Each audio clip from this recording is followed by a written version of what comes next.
There's just one.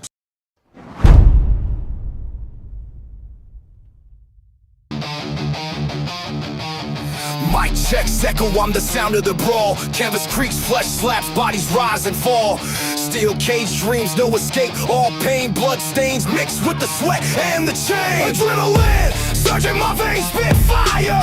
Crowd chants feeding my soul's desire. Turnbuckles tremble when my wrath collides. Glory's the belt and I'm taking the pride. Boom. The squared circle where legends collide. Boom. No mercy, just a wild ride. Boom. Lights flash, fist clash, can't resist. Boom. The squared circle digest.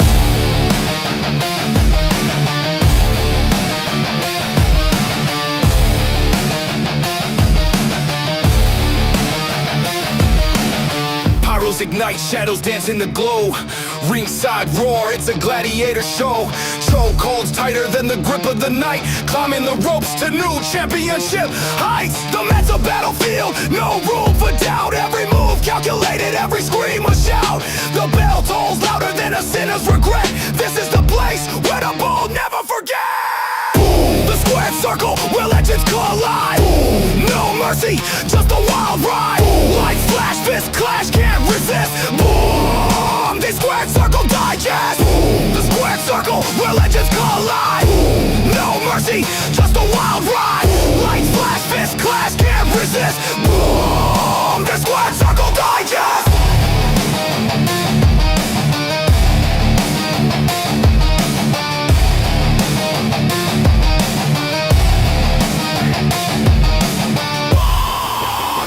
Circle Digest!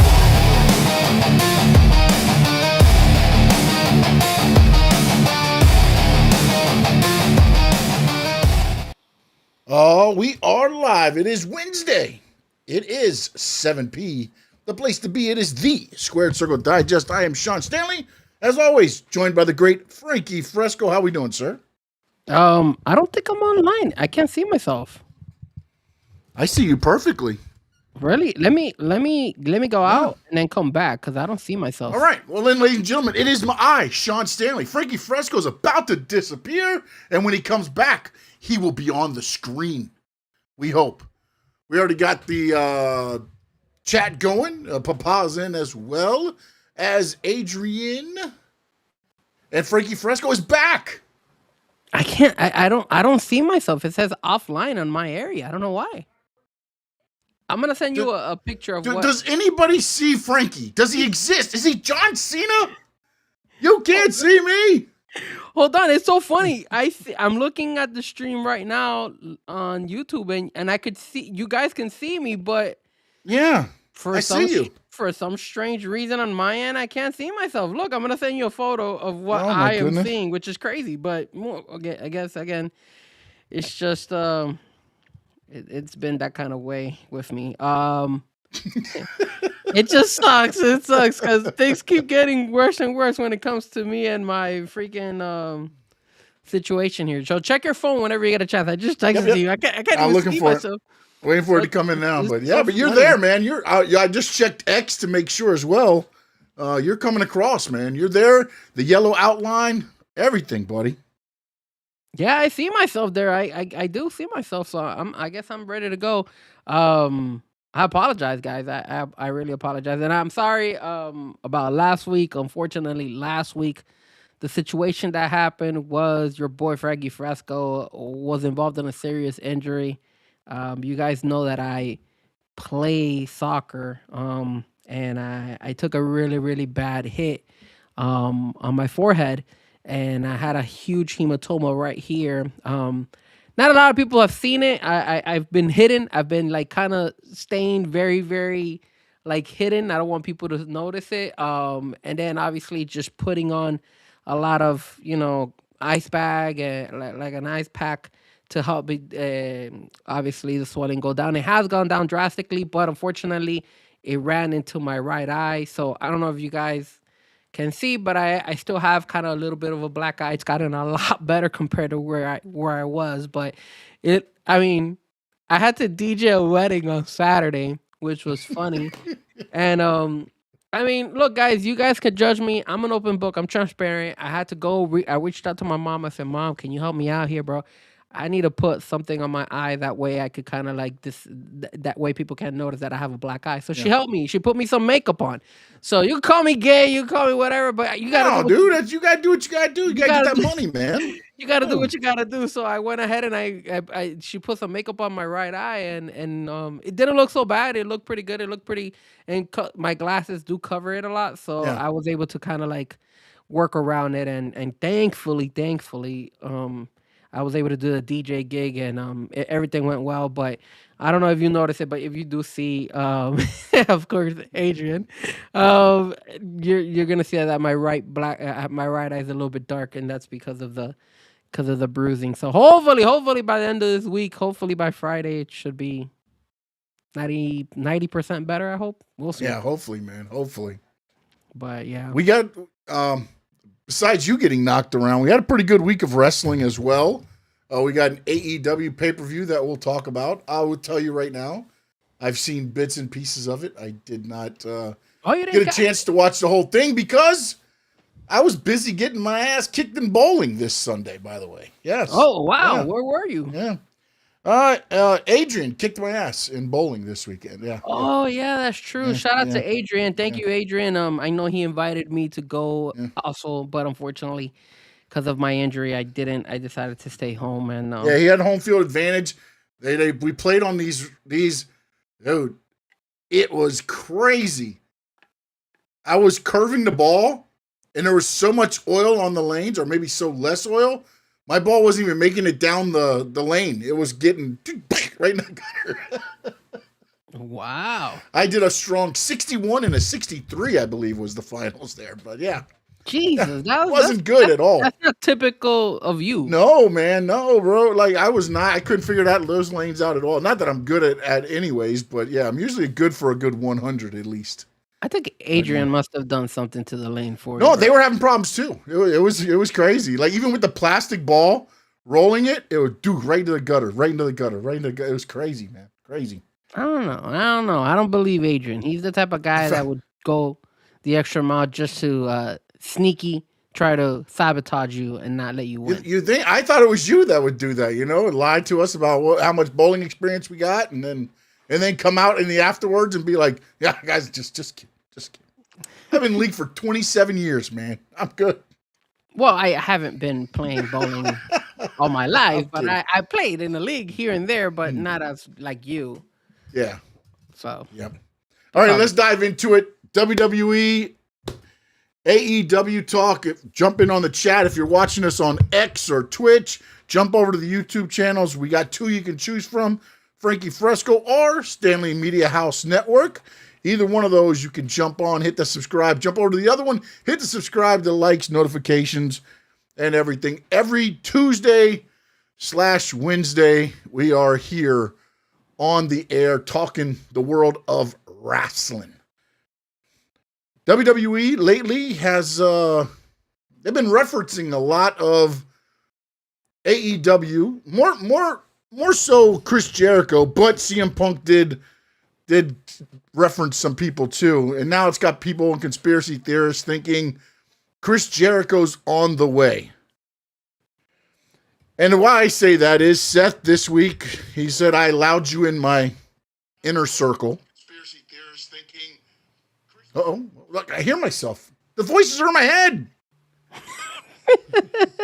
My bad. Punk used a thing of saying you're under the learning tree. Punk also said you just made the list.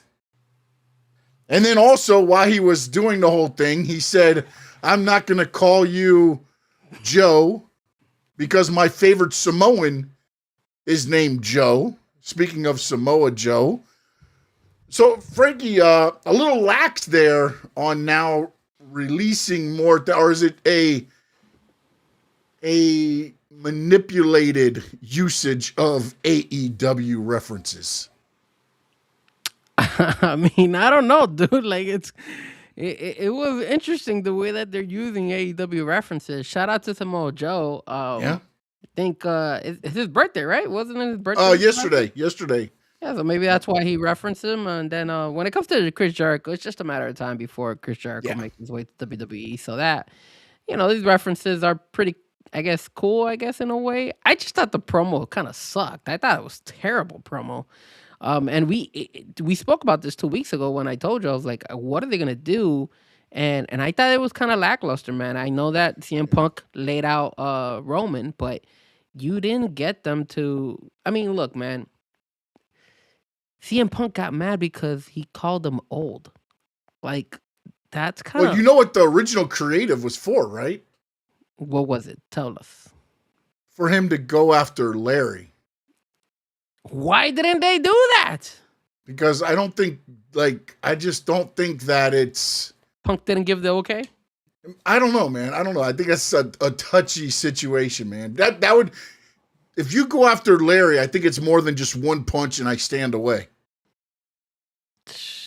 That's what they should have done. With the relationship that they had, like Larry and CM Punk, that it is. Look, I'm a dog person. I love my dogs.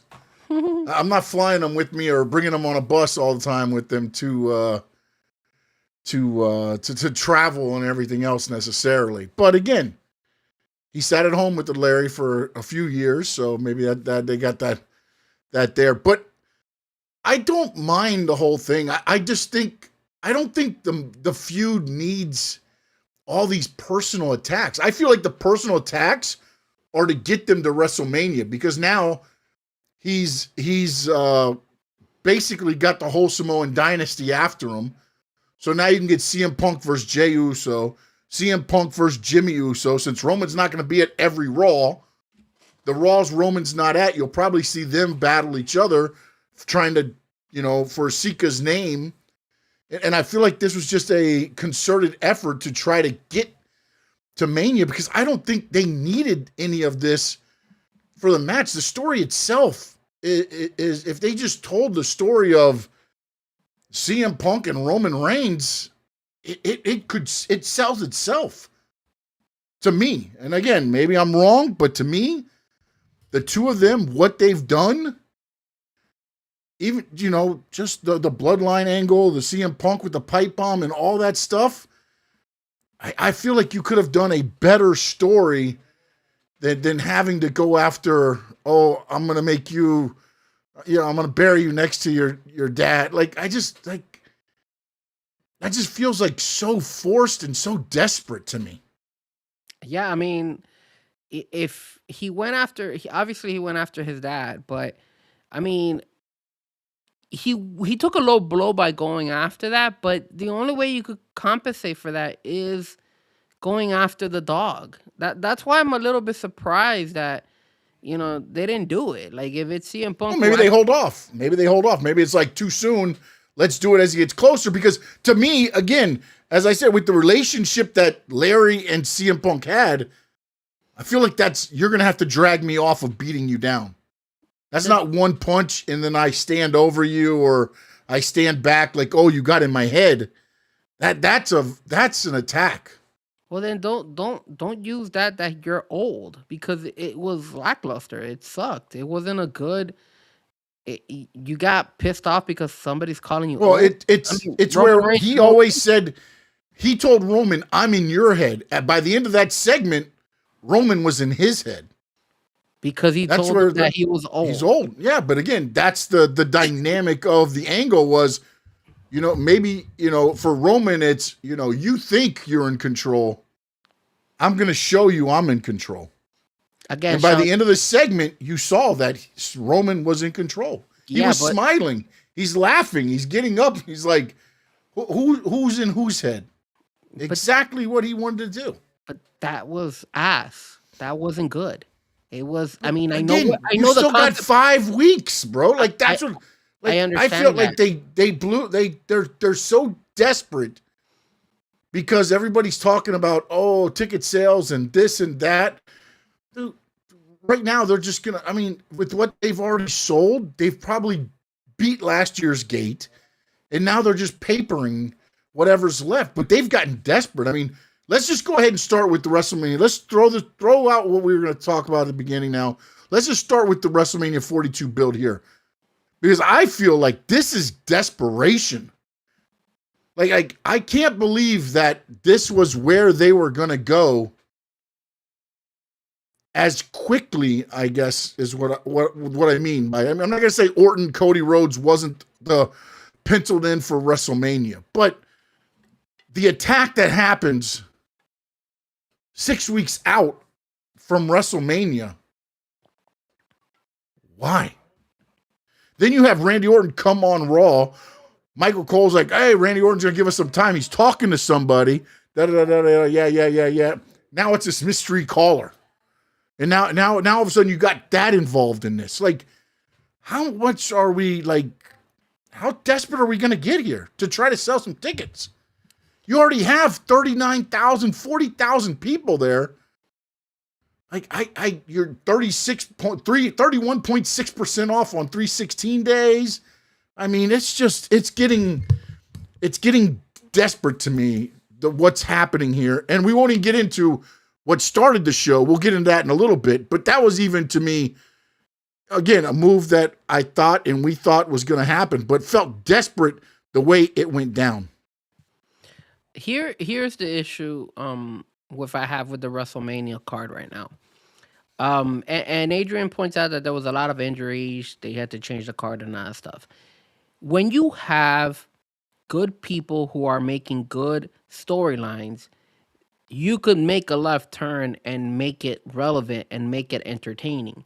I'm not going to go ahead and give them a pass just because there was a lot of injuries. So they had to go ahead and obviously the storylines that they came up with suck. No, I like the matches. The matches are not bad. CM Punk versus Roman is a very good, entertaining match that a lot of people want to watch. Randy Orton and Cody Rhodes, a very good fight that a lot of people want to watch, and the remaining other bouts that have been announced. The issue here is you're desperately promoting it like crazy. Why does Randy have to go to that extreme with 5 weeks to go for WrestleMania? Like, it makes no sense. Like, why are you trying to, like, how would you say it? Force the situation. You're forcing the situation. You're not making it natural. You're not making it seem like, yo, all of a sudden we're good. We're able to just let it flow by itself. No, you're pushing it so much that it's making it lackluster. It's making it kind of like, all right, man, who cares? Like, I don't care now. Like, I really let's just get to WrestleMania and call it a day. Like, I think they should focus more on now building up the rest of the card and then just putting little promos here and there just to promote the main card. But they're not going to do that. They're going to always bring out Roman Reigns when he's on at the location, when he's at a Monday night.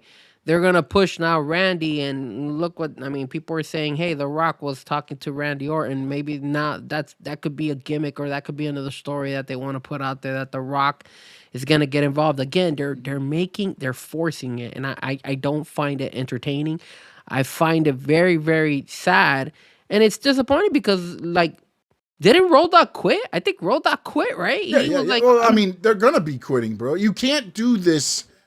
Look, man, I get that the creative is a very pressure-filled situation.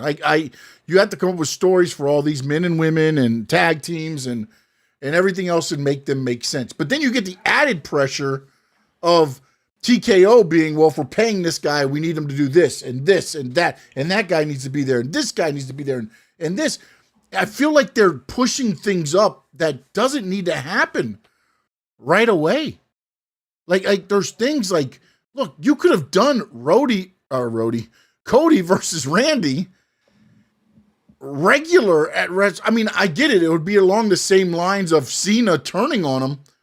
But why not just do that? Like, why is Randy, I guess the question would be, is the angle going to be Randy's so worried that Cody's going to beat him that he's got to go to these devious measures just to win his 15th title? I don't know, man. Like, it just odd to me that, and again, here's the other thing that's odd to me. What does WWE do? Everybody's like, oh, TKO's so upset about the ticket sales and this and that. You know what they did this week? What? They were 3,000 short of their 41,000. They sold 2,000 seats this week. So you know what they did? They opened up 2,000 more. What a bunch of dicks. Now they're at 44,000 instead of 42,000. Yeah, because the people took advantage of the 316, the 31.6% Yeah. discount. So Yeah, but really all you're doing is getting the tickets for the prices you would have paid normal. That's the thing. It's like nobody they're not giving you any deal on whatever. They're just selling the tickets for what they probably should be going for. yeah, and You they're know what ready. I'm saying? They're not. And not to mention, a lot of people are probably pissed off because the people who bought the tickets originally, Yeah. all of a sudden are like, damn, I could have gotten it cheaper. Because now. Which is what people are learning about the way TKO does business. That's why ticket sales aren't so good at the beginning. Because they've learned TKO's thing. They throw out 20,000 tickets at $20,000 a piece. People buy as many as they can, and then they drop the price as you get closer, just like they do with UFC. Yeah, and then people are gonna catch on where they're gonna They be like, have. okay, let's not buy tickets at the beginning. Let's wait till the last minute that they're gonna get desperate and they're gonna go ahead and eventually just lower the prices. They're gonna do some type of discount for it, and then you take advantage of that discount because that's the only way you gotta do it. Like I looked at the prices at 31.6% discount. I was like, okay, let me take I didn't look at WrestleMania, I look at Backlash's tickets. Because Backlash is still they haven't sold that many tickets on Backlash. I can No, tell. because everybody's gonna wait till do this after you watching. If you watch what they did at WrestleMania and you buy tickets opening time, you deserve what you get. That's all I'm gonna say with that. All day.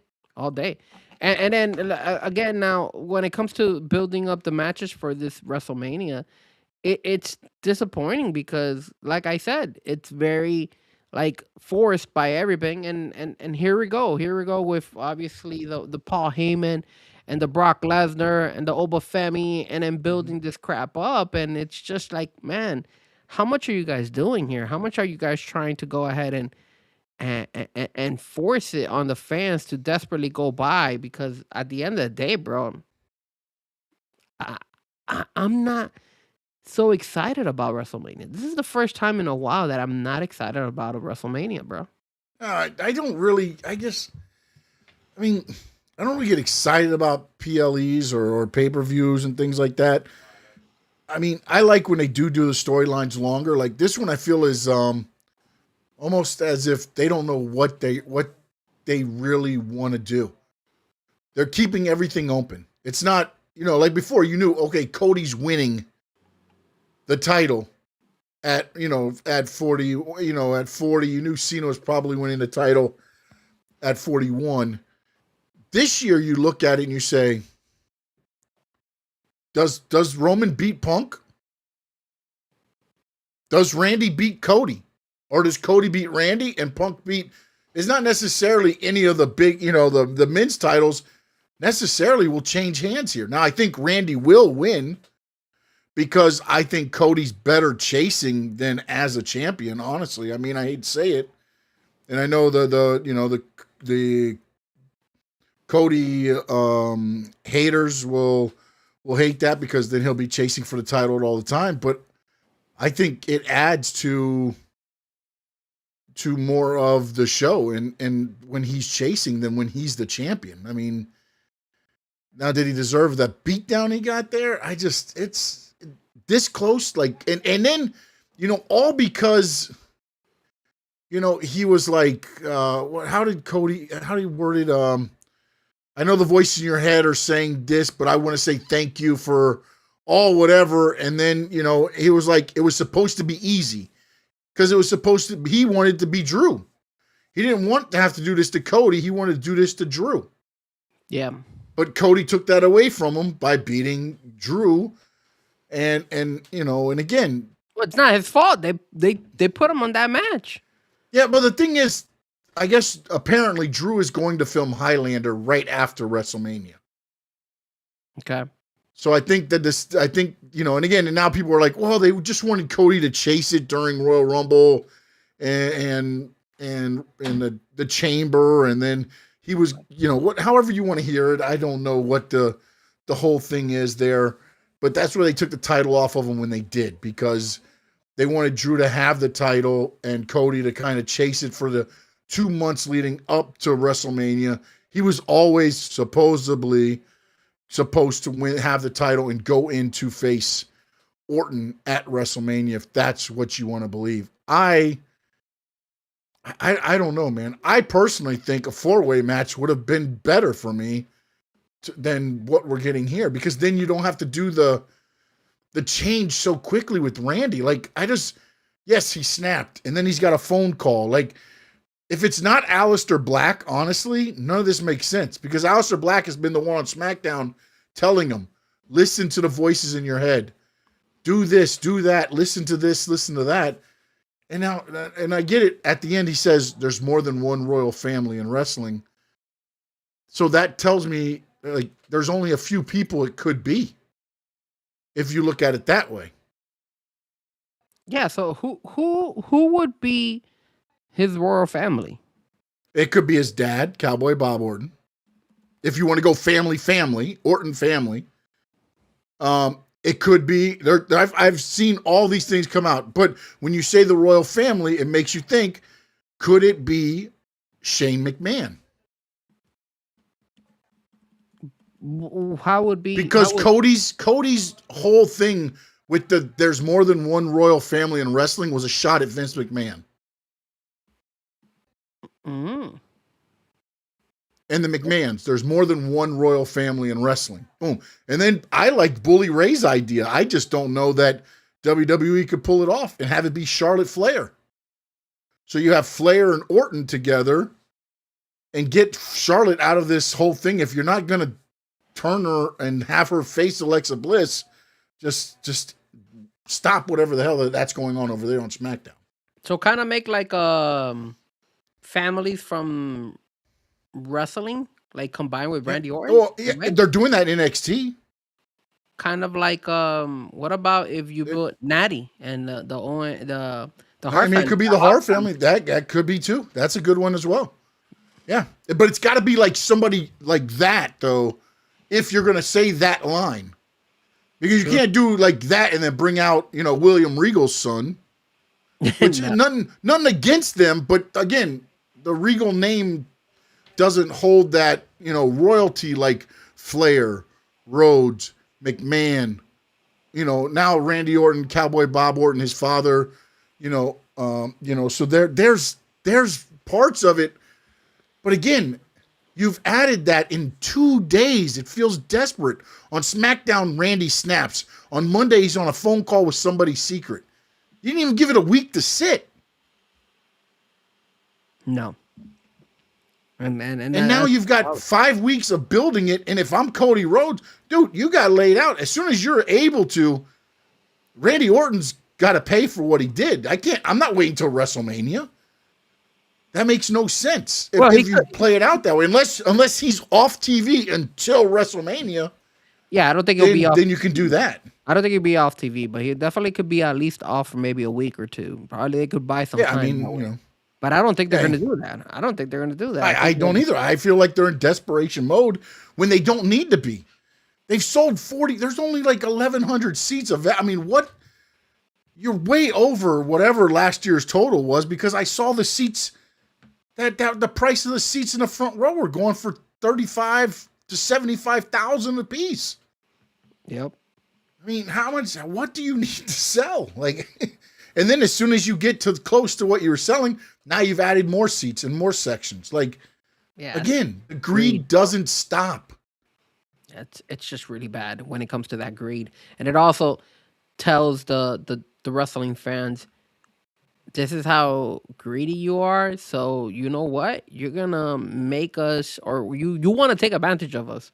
And I think the wrestling fans are gonna catch on, man. And I think they're gonna stop buying tickets and just go ahead and make TKO sweat it out a little bit and be like, "Yo, we're not buying tickets." Like, and again, I think the first sign of it is Backlash. If you start looking at the ticket sales for Backlash, they're really bad. They're not good. No, they're Right now. bad, but how much of the big time money tickets are gone?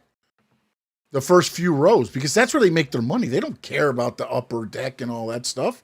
They'll lose money there. If you're paying $20,000 and the whole front row gets sold out, I mean, there's probably what 40 chairs right there at $20,000 a piece. That's what $800,000 right there just for the front row. Not to mention that Las Vegas paid for the venue and everything. They're not WWE's not even getting charged for that. No, exactly. So it's like they got that whole event is free for them pretty much. Yes, and Las- Vegas pays them and gives them the stadium. Like, I mean, they're not losing money, people. Like, that's what it cracks me up when they're like, "Oh, ticket sales are so bad." No, ticket sales are going. Look, the model for WWE TKO has changed. It's all about getting the most bang for your buck, and then slowly, and like you said, the only way it's going to change is when tickets get so bad that people wait till the very end. Like whole thing, the Vegas blackout, right? They waited up to a month before the show, or a little bit over a month before the show gets there, and then they're like, "Oh, blackout's lifted."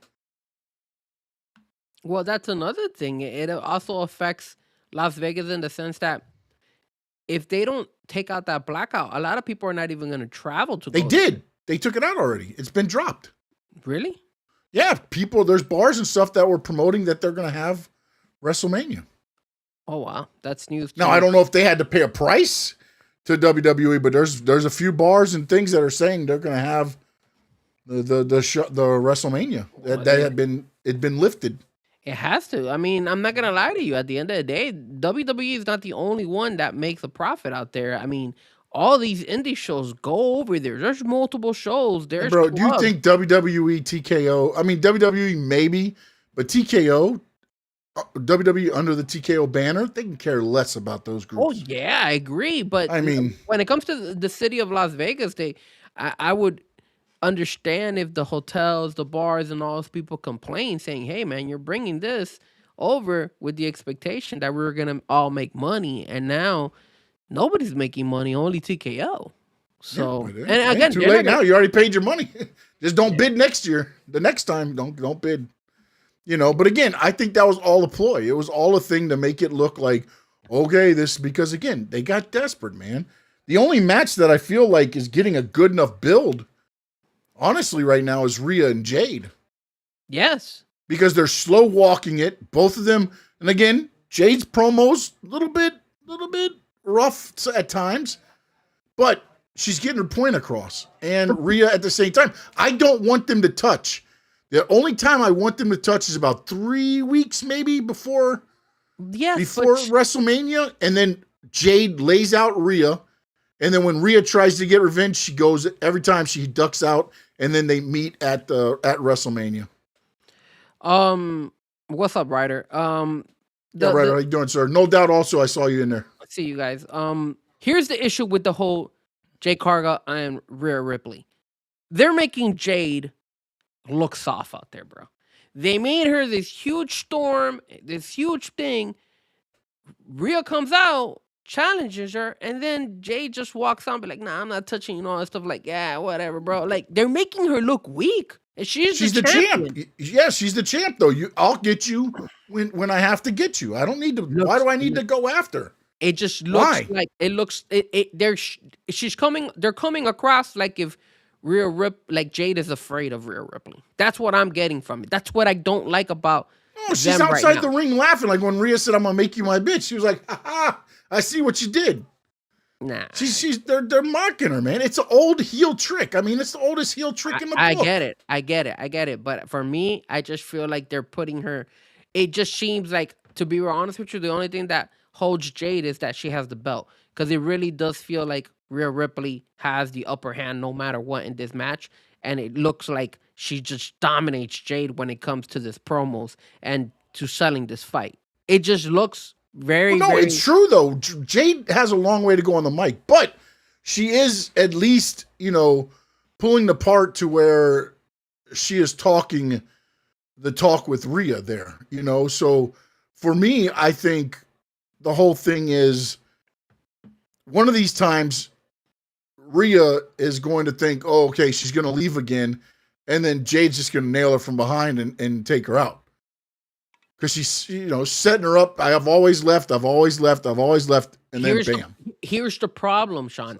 They have been building Jade like a powerhouse. She destroyed, at one point in time, Meechin. She destroyed the other girl. I forgot her name. Tiffany Stratton's match against her. She took 5 seconds to kick her ass. And now you're afraid. Now you're walking away from Rhea Ripley and all that stuff. It just seems bad. It does not seem like good way. Well, she said, "I respect you," so she's giving her the respect. Again, man, the vibe I'm getting from you is that you're actually agreeing and feeling like this is good. For me, it isn't. For me, it's lackluster. For me, it seems like bad promos.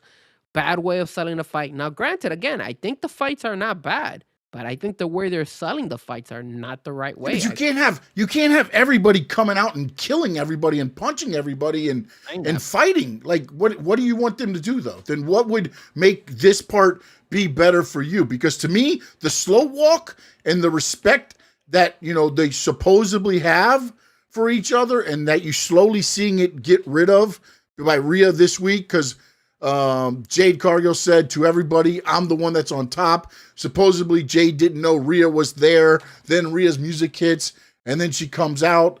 She does her, as she gets out, Jade calmly leaves the ring, and then Rhea grabs the mic and tells her, I guess from my side, the way I would do it differently is if I was Jade, I would have more of like a swagger on my end, not being feared of you want to fight, because Rhea's challenging her and she's just backing down and saying, I'm leaving. No, that's not what I want from you. You're the champion. You should be like, I don't have time to waste against you.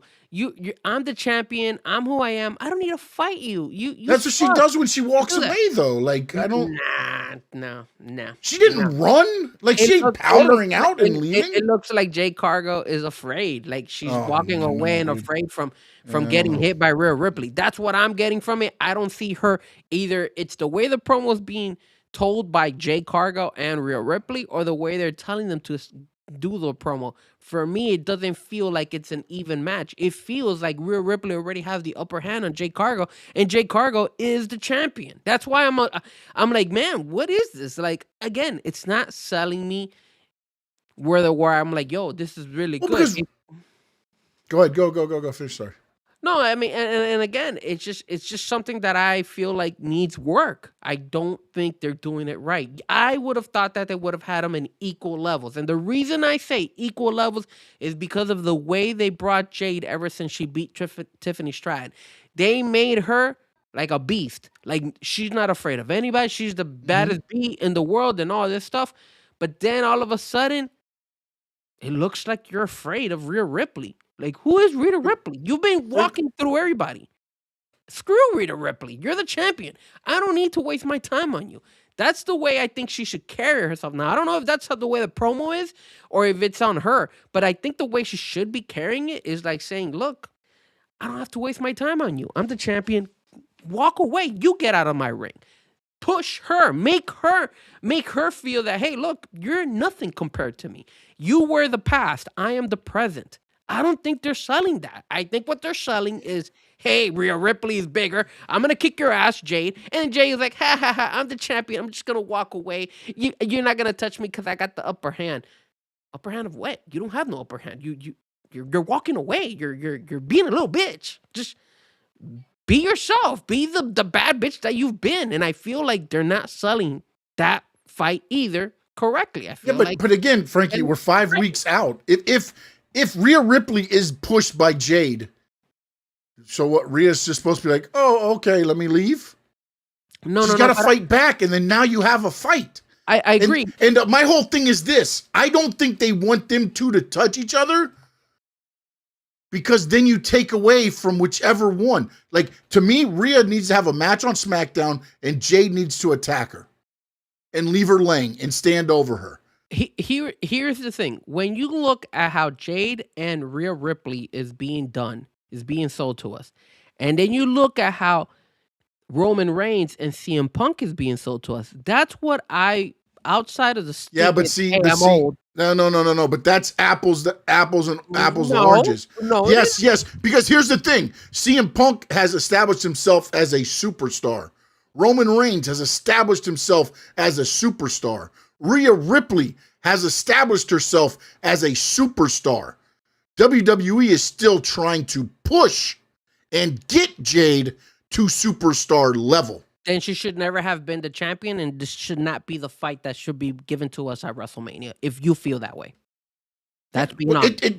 does the crowd reaction not tell you that?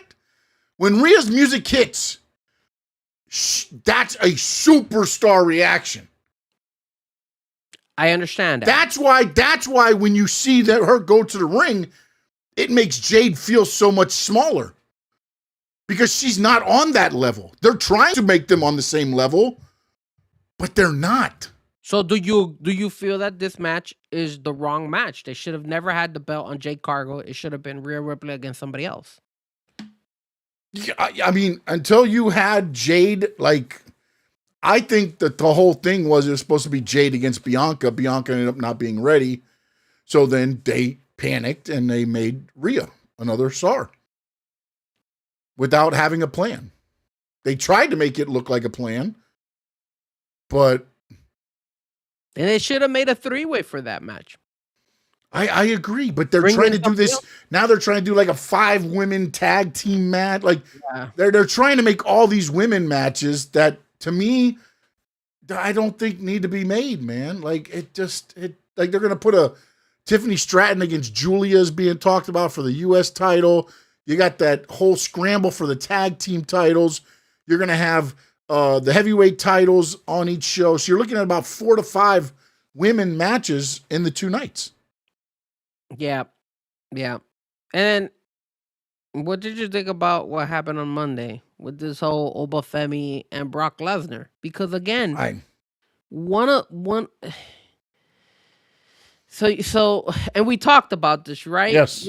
We're like I said, who's the only one that could kind of like defend Paul Heyman in this is Brock Lesnar. FAFO. FAFO. FAF5.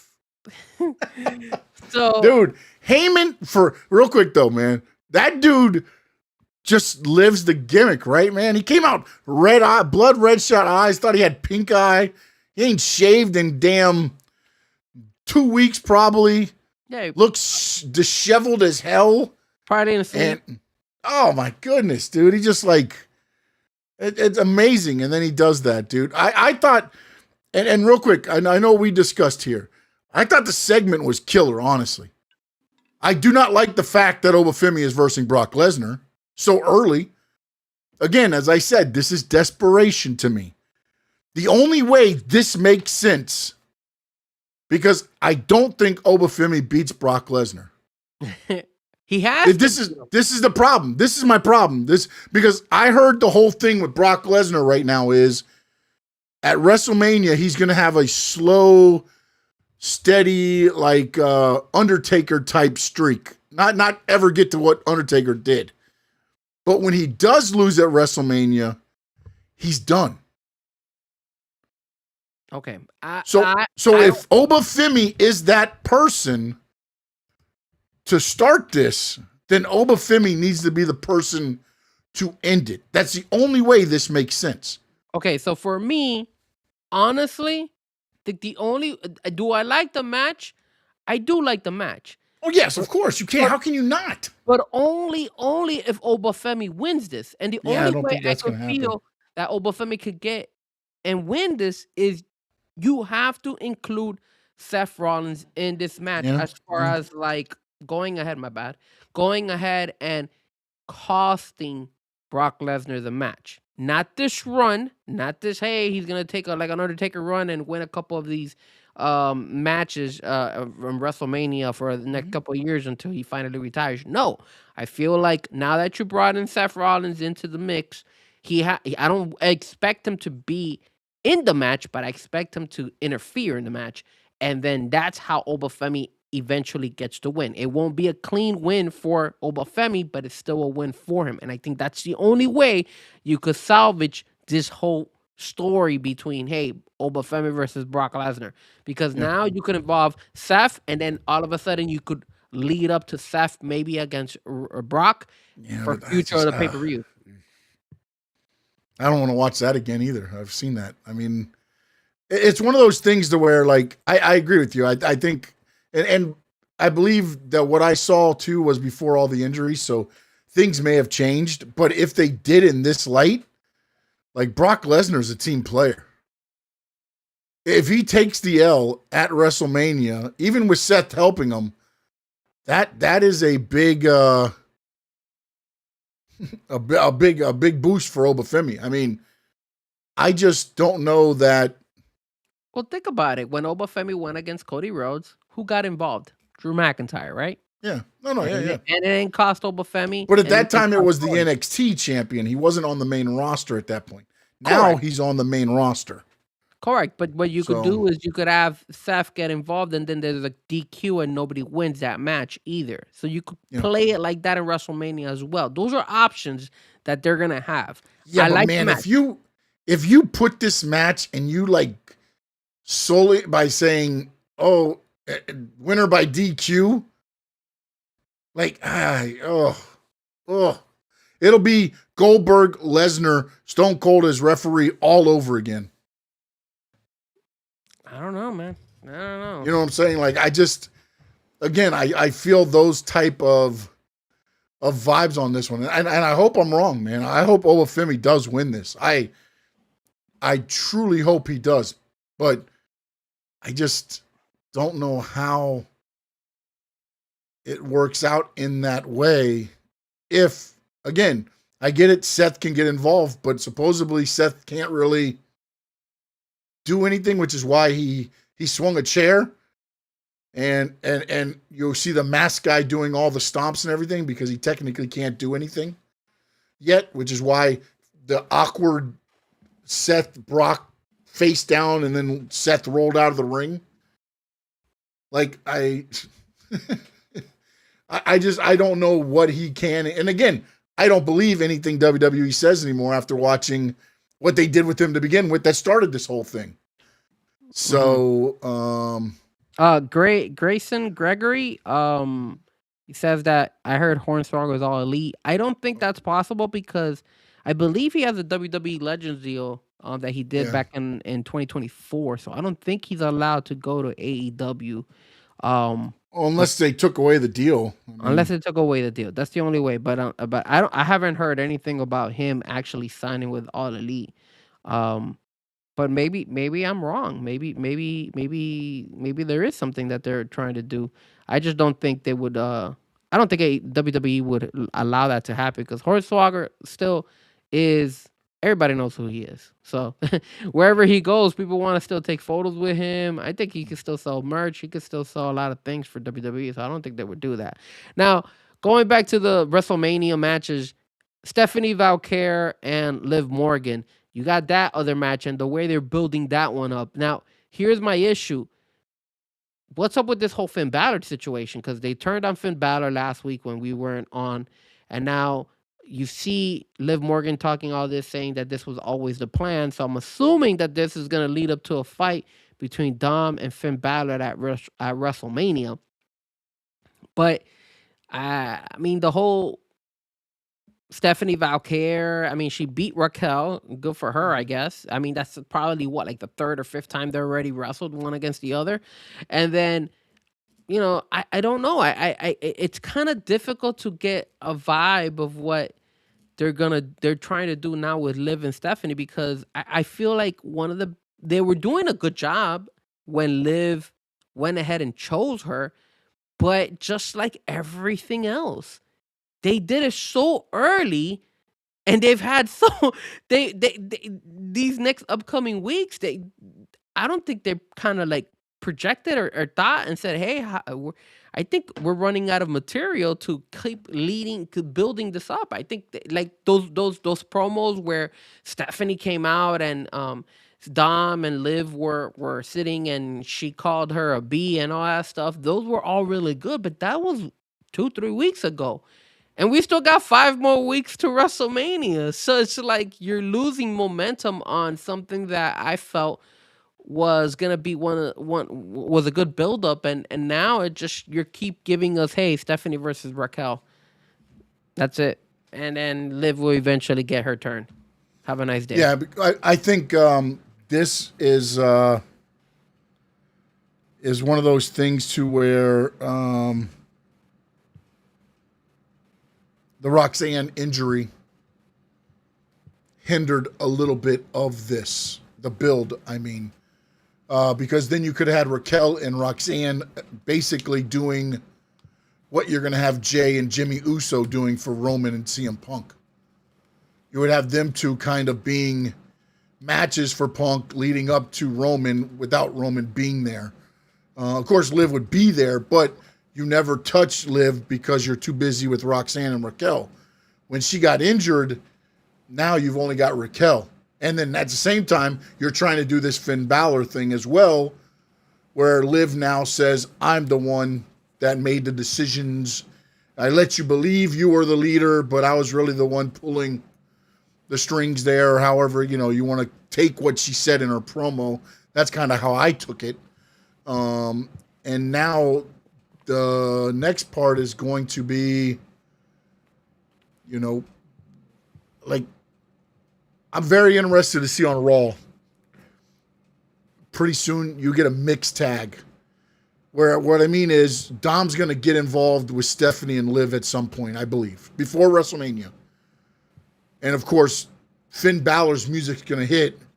And then, like, the week before WrestleMania, you're going to get Finn and Stephanie versus Dom and Liv to make up for one match. Now, I don't know how they're going to get through the other 4 weeks to get to that.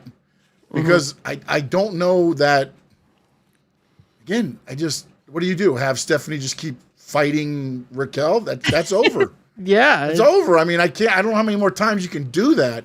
And then now what do? Have her wrestle somebody else? And then Liv comes out and costs her? Like, I don't know how many more ways you could remix Stephanie and Raquel without Liv actually getting, and I think the whole thing is they don't want them to really face off until maybe the week before, to where you get a mixed tag, and then now you can make the two matches, Finn against Dom, and Stephanie and Liv are already made, but you can kind of make that way go if you wanted to, even if it's JD and Liv, because you can actually do it that way, or JD and Raquel against Stephanie and somebody of her choosing, and it turns out to be Finn Balor. Okay, I could see that. Something like that, to where you're still not touching Liv, but Liv can be involved. You know what I'm saying? Like, I just feel like, because the way they're doing, like, Liv, Io Sky came out to take care of Liv without Stephanie touching. You know what I'm saying? Like, it feels like they're trying to keep them so far apart. Like, maybe they're going to add more people into the match. I don't know. Or you know what they could do? That they could do Stephanie and Io versus Liv and Raquel. And and then Liv does the heel thing, tagging when Stephanie's down, beating her up, and then getting Raquel back in to be the heel stuff. They go there. So yeah, because you mentioned Io, and I forgot that she did come out for that one. So yeah. All right. Anything else about WWE and WrestleMania and anything? I think that we did the WrestleMania 42. We did the references. Your buddies over at AEW, All Elite, Mr. All Elite, Frankie Fresco, you guys had another kick-ass pay-per-view. Again, I will never say that AEW doesn't deliver on pay-per-view. I will say it's a long-ass pay-per-view. I will say it is a chore to watch. But they always deliver on pay-per-view. And I don't feel, from what I've heard and the parts that I've seen, again, not for everybody. Not for everybody, some of the parts and things that happened. But overall, I think they delivered once again. Although, I do have some questions for you, Frankie Fresco. But I'll get your thoughts first, because I believe you watched it because you were texting at us as it was going on. So go ahead, sir. Yeah, so I definitely watched the show. I I thought the show was not properly. The matches weren't properly scheduled, It's an AEW show. It was great match after great match after great match after great match, but nobody made sense at where it was at.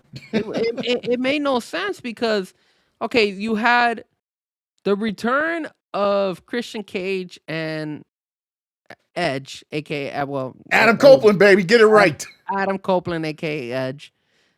You had Ronda Rousey out of the blue come out, and there was one more. Will Ospreay. Will Ospreay. Yeah. So you had all those three come out, and that was at the beginning of the pay-per-view. Those were like the first couple of matches.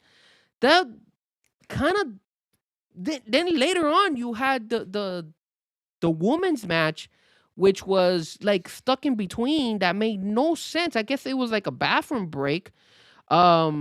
For a lot of the people, which was Tekla versus Chris Statlander, which was your AEW Women's Championship match, by the way. Yes, it was. And it wasn't a bad match, but it was. No, it was. I was good. What I saw. But then you have again the trios championship match, the Speedball, Mike Bailey, Mystico, and all them versus the Don Callis family. And again, a lot of these things. That wasn't a bad match either. They were good matches. AEW always gives you pretty good matches until they take it to extreme. You know, when they take it to extreme, that's when I feel like sometimes, bro, you're trying too hard, and it loses the spunk that I wanted to. Like, I'll tell you this, man. I wish they would go ahead and just keep things pretty straightforward, like the Andrade Idolo match versus the Ring of Honor World Champion Bandito. That was a great match. It wasn't over the top. It wasn't nothing crazy. It was just two guys wrestling out there. Yeah, they took down their pants to show their trunks and all that stuff. And there's a storyline behind it because obviously Andrade El Idolo has been going around taking photos with like porn stars and influencers and stuff like that leading up to this match. So it's like, yeah, I guess they're like trying to show their I don't know, their crotch area and trying to show who's more manly or whatnot. But it was a great match. It was a really good match. All the matches, the trios match, Orange Cassidy, Darby Allin, that match should have never been that late. That should have been one of the first matches because that match was not one of the best matches of the night. It was kind of boring. And that was actually the last match before the main event match when you had MJF versus Hangman.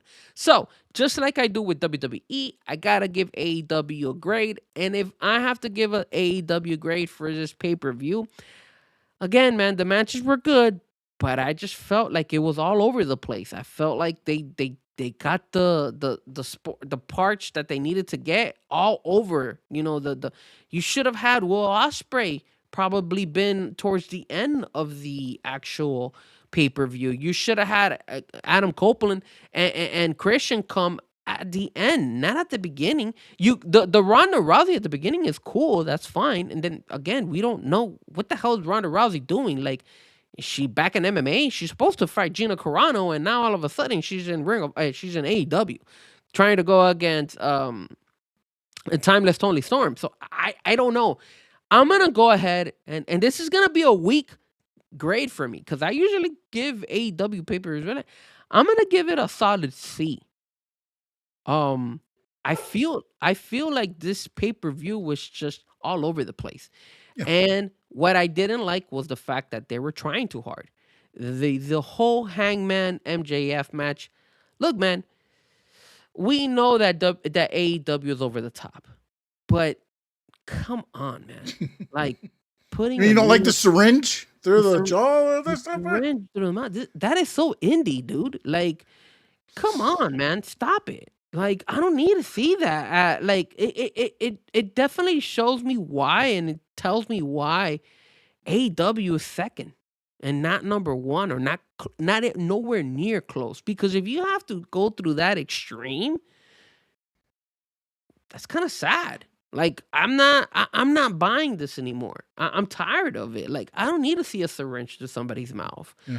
I don't need to see freaking.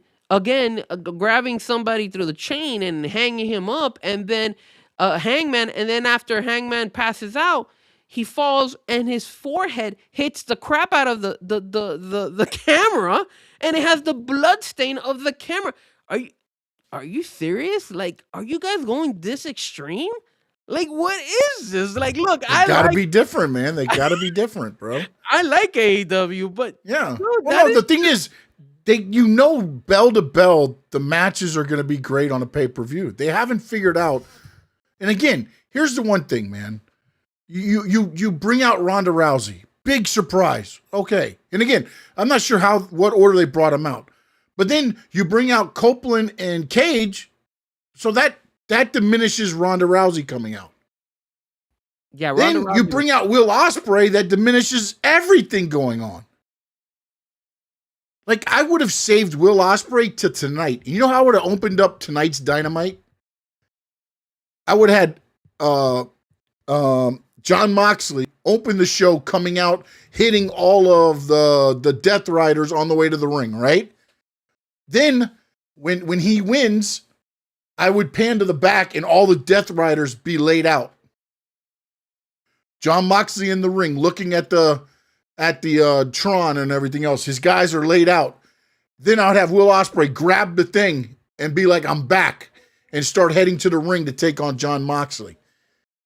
Not Moxley can powder and do whatever, but like, to bring him back the way they did, like, great. You brought him back. He laid out some of the death, and then what? I just, like, add to the story, add a little bit to it. You already brought in Adam Copeland and Christian Cage. You brought out Ronda Rousey. Save something for Dynamite. Instead, you know what we get tonight on Dynamite? Will Ospreay versus I forgot who it is now. He's taking on somebody in a match. Welcome back, Will Ospreay. Look, for me, man, I'm gonna be honest with you. First, I'm not happy that he's going after Moxley. Well, they put him out. They put him out. That's the thing. I understand that, man. But I'm tired of making him a second-tier guy. Make him go after MJF and the belt. That's what we want to see. We loved MJF versus him the first time around, the 2 times that they ran it. Bring him straight into the title contentions. If I was AEW, I would have put him dead last as soon as MJF beat Hangman. Play Will Ospreay and surprise us on. Be like, holy crap, Will Ospreay's back. And then not only that, but Will Ospreay could go ahead and be like, look, I got my eyes on MJF, but I got some unfinished business at the begin to go up against Moxley or something like that. But at least you start putting him in, kind of like teasing us a little bit that he's into that heavyweight belt and he wants to take it away from MJF. They didn't do that. They just threw him in there on a Sunday and put, hey, Moxley, here you go. Can I say something? He's back. What? By default, I think he's next in line. There's no other face for the title. Page is gone. He can't fight for the title again. It's got to be Ospreay, right? Or Brody King. You gonna bring Brody King back? He just lost. Yeah, and see, that's why I gave it a C, because look, if you start looking at the card, so first they had the 0 hour where they had the 21-man blackjack battle royale. Like that. You saw that, and I will say this: I like the fact that AEW did something cool. I did like this, and I thought that they kind of took this from the UFC, I think, maybe they've done this before, where they started the match and people were tuning in. You were seeing it on YouTube, and then in order to finish the 21 battle match, you had to actually. They started doing it 2 pay-per-views ago to bring into the pay-per-view. Yeah. Okay, so I like that. I like the fact that, hey, because I was watching it on YouTube, but then all of a sudden, oh crap, the match is out on YouTube. You gotta order the pay-per-view in order for you to see who wins. Okay, great. You can't even give me the free match you promised me for free. I gotta pay to watch the ending. Way to go, AEW. You money scoundrels. Wait, hold on a second, because they did give us the boom with QT Marshall defeating. Yeah, whoa. Boom and Doom, baby. I know. Boom and Doom. I know. No doubt was happy about that, because the Boom one. Who's this? The guy who does that? What the hell does he do? The little guy, Rizzler. And you know what, Oscar says AEW needs to sign the pizza wrestler. This is the sad thing. They've had him. They've had him a couple. He came to AEW and he actually wrestled a couple during what was it? I think during the COVID time. Yeah, during the COVID time. So Which, by the way, kudos to Tony Khan. He gave a lot of indie wrestlers paydays when he didn't have to. Kudos. well, I wouldn't give that much kudos because he likes to pay everybody, and whenever he's Yeah, but at pissed that off or time, he's those guys and gals had nowhere to wrestle. Indie shows weren't able to do. I mean, I know a couple of them that had like schools, like CCW was able to do the YouTube shows and things like that, but a lot of them weren't able to do, and make money or whatever. So, look, man. Look, Tony Khan has done a lot of good. I just disagree with the way he books shows. All right. So you have that. FTR defeats the Young Bucks, but then here comes obviously in front of their kids, man. In front of their kids, bro. And then Copeland comes and he has the big pop and everyone is like crazy and all that stuff. Then you had Timeless Tony, and Timeless Tony beat Marina Shafir. And then of course, I don't know if you saw, it was trending, the fact that Timeless Tony Storm was biting Marina Shafir's boobie. You sent it to us. It was like, you sent it to us, man. Again, the booby bite. The booby bite. This is so indie. Like what is this? This is Taco titty. This is indie stuff. Because bro. she grabbed it. She grabs it and then bites it. Yeah. So like, bro, what is this? What am I watching? Like again, like there's certain things that were good, but this is just over the top. And then out of the blue, you see Tony after she wins, she's like dancing on the ground, like being all happy. And Ronda Rousey comes to the ring, and they don't play no song for Ronda Rousey. Doesn't do anything. Ronda Rousey's just standing. She's just there getting booed by everybody. And then you're like, what the hell happened? If I was there, I would have chanted, "I thought you hated wrestling. I thought you hated wrestling. You hate wrestling. You hate wrestling." I don't know, man. It was just really look, man. I am the type of person that says, "Yo, the AEW pay-per-views deliver." I didn't think this one did, man. But the matches delivered. That's what I'm talking about. The matches on it. Not even all of them, man. Not even all of them. They overstep like the MJF one. It doesn't need everything it got. I get that. And again, it goes. You had Willow It goes to booking though. It goes to booking and how you set up the card. You don't need. Sean, that's the other problem with AEW though is they do 27 matches, bro, and everyone gets 30 minutes. Sean, they had Willow Nightingale on the Dark Hour, right? Yep, and wrestled again. Tag team title. She wrestled the tag team title. You know how long that match lasted? Like 5 seconds, bro. Yeah. Why in the world are you putting her? Well, you know why, right? Beginning of the hour and then doing the tag team. Come on, man. Leave that. If you wanted her to defend for the belts, both belts, have her defend it on Dynamite, bro, or even Collision, whatever. But not do it. The problem was they were supposed to lose the titles, but then what's her name got hurt, so they had to change it. So they weren't supposed to be the champions on the show. But Penelope Ford got hurt. So they changed everything and then made this. But again, she fought the same person in both matches. She fought Lena Cross for the title, and then Lena Cross was part of the tag team match, which that kind of makes no sense, but it is what it is. That's what I'm trying to tell you. And Strickland beats Brody King. That was a pretty good fight. The Tekla versus Chris Stylander was good, but it had a falling out because obviously that's not a... Look, Tekla's still not... in my opinion, she's not. The fans are not buying into her. The problem is all they give her is promo time. They don't introduce these men and women the right way. They just expect that. Oh, you know what? Our fans will understand who they are, and I get it. They're tops in the indies and other shows and things like that. But that doesn't necessarily translate over. You got to do vignettes and.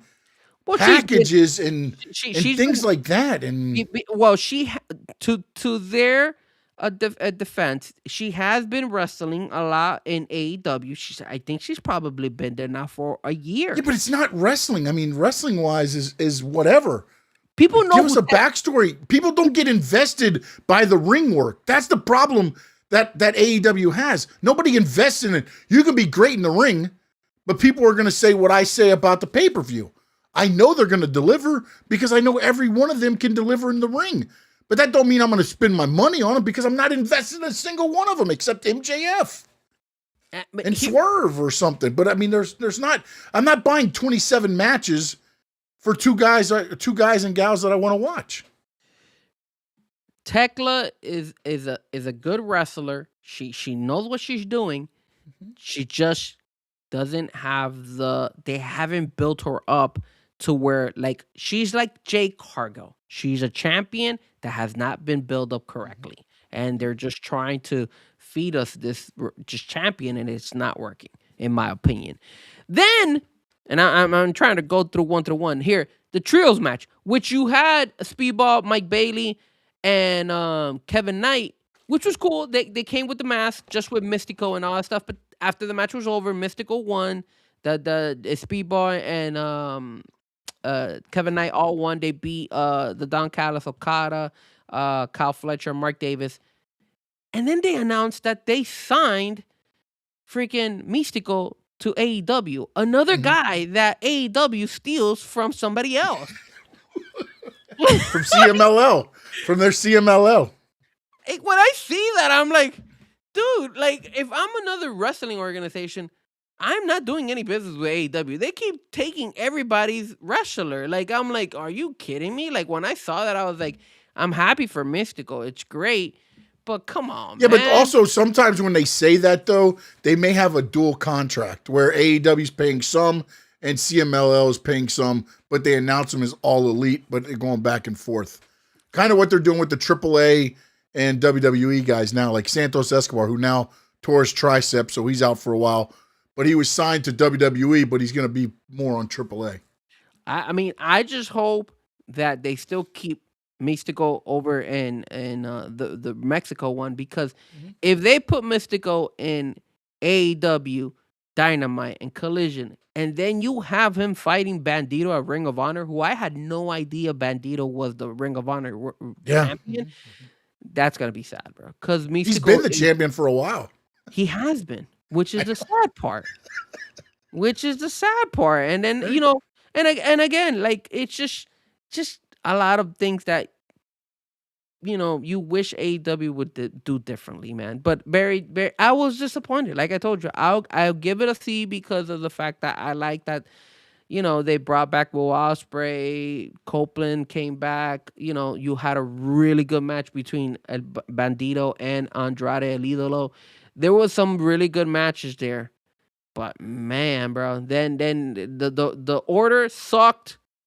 The whole, going to the extreme of using a syringe, the whole, little things, areas that they just need to work on some stuff, man. And it's sad because AEW's been in business for a while now. they just don't get it. Like, I could understand TNA. Yeah.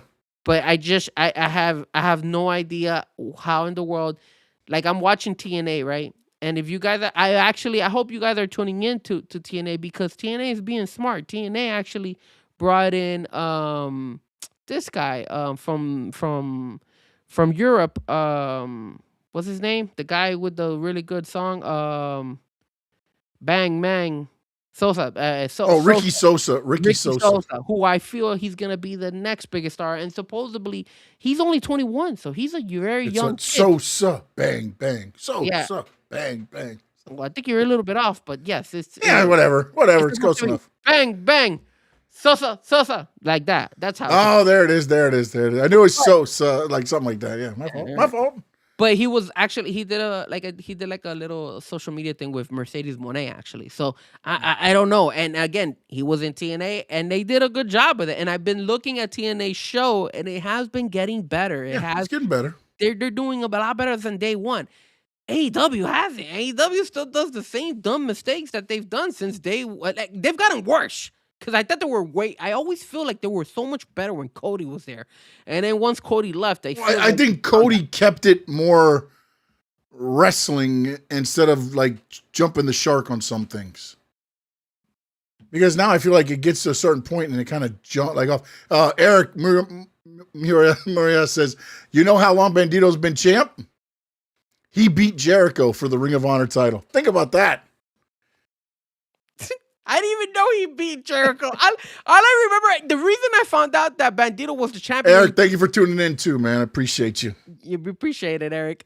Eric, the reason I found out that Bandito was the champion was because I think like 2 or 3 weeks ago, we were talking to AEW, and then all of a sudden I'm like, we were talking about how Tony Khan likes to send people out of the blue to Ring of Honor, and we started reading the roster, and I was like, oh my God, Bandito's the heavyweight champion in Ring of Honor. When the hell did this happen? Because I don't watch Ring of Honor because they don't promote it. I mean, I think you got to have the app in order for you to watch I was going to say, do you know where to go to watch it? Yeah, isn't it the app? The My AEW app now, right? The My AEW app or whatever it is now. So, Frankie, we were talking about the pay-per-view. We were talking about Raw. Do you know how long all the matches on WWE Raw, from bell to bell, the amount of wrestling time on WWE Raw this week? Those matches lasted, bro, because I remember they going to a lot of commercials. So I'm assuming each match is at least a minimum of 15 minutes, 20 minutes. I need a minutes and seconds, or if you want to go hour, minutes, seconds, or whatever you think it's going to be. Remember, the show is about 2 hours and 35 minutes this week. Okay, so I would say, how many matches was on Raw? They probably had like 4 matches on Raw. So if it's 2 hours, I mean, each match sharp probably going like 30 minutes. 30 minutes. I'm saying 30 minutes. 30 minutes each match for Monday Night Raw. Not even close, man. Not even close, buddy. What are they? Total wrestling time for all matches on Raw. And again, I'm going off of somebody's tweet and watching this. Okay, so this is why I put this down, because I thought it was funny, because I don't have enough time to sit there and do this. But they say it was 46 minutes and 51 seconds of actual wrestling. Do you know how long the MJF and Hangman main event at Revolution was? Probably that match by itself was that long. 46 minutes and 18 seconds. Yeah. and that's the problem, because I believe, how many matches were there in that pay-per-view? I think 11, 12? Yeah. I mean, if you count 0 hour, I'm not sure. Yeah. It's crazy how long those pay-per-views are. And I'm not gonna lie to you. I tune out sometimes. Like when I was watching the pay-per-view, I'll be like, hey, let me go grab something to eat, and then I'll come back and watch the rest of them. Also, think about this. If you're at home watching it and tuning it out, what do you think's happening to the crowd? Oh, they're getting burned. The live crowd. You gotta, the poor men and women gotta bust their ass to try to get the crowd back into it. And that's why sometimes you get some of the stupid stuff they do, because that's just to spark the crowd to try to get something out of them. The problem is, and this also explains a couple things too. Let's say, for example, you're a Miami person, right? You don't come on time. You like to come in late, like we like to get to the Dolphin games late. We like to get to the Heat game late and all that stuff. If you get late to the AEW, you're going to miss Adam Copeland showing up. You're going to miss Ronda Rousey. You're going to miss actual people that you probably would like to see. So they're forcing fans to actually have to be there on time. At least not, I wouldn't be there for the 0 hour. Just, even though the 0 hour, the Here Comes the Boom was really good. But again, it's like, man, like, dude, this is too much, man. That's why when it comes to a pay-per-view in AEW, I would think about it twice. I would, if I'm going to go to a pay-per-view at AEW, the first thing I'm going to do is either I'm going to eat a heavy like lunch.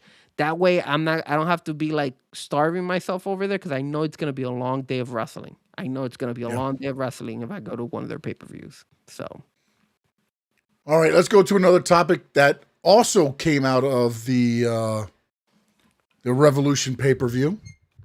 It was not a good look, a terrible look, a crappy look for one Ricochet, who responded after losing his title to the AEW National Championship to Jack Perry in the 21-man Blackjack Battle Royal. There was a poster on X, Sandy T, that posted, his acting hasn't improved. Ricochet replies to this and says, I'm glad you got MS. It's fucking this guy, bro. Now here's the thing about this whole thing, okay? At first I was like, I wonder if Ricochet knew the person or not. Ricochet did not know the person. He had to read her bio, and in the bio, this is what it says. Love my Winnipeg Blue Bombers, trying not to let my MS control my life. Jesus. So he read that, and then Sandy T wrote back, well, if that makes you happy, have a great life. I love it, bro. I love it. You know, that is. Oh, wait. Ricochet responded again, by the way. Oh, what did he say? Yeah, hold on. I got to get down to the bottom. He says, it's so hilarious that the amount of little bitches who has tweeted and wished harm on me, who has wished even death and some of the most vile things to me and my wife. People who try and make fun of me every day. But those same little bitches can't take it when I do it back. And then he ended it with, hold on, man, I got to find it. Where was the other thing? He ends it with, I can't take it when I do it back to people. Effing pussies everywhere.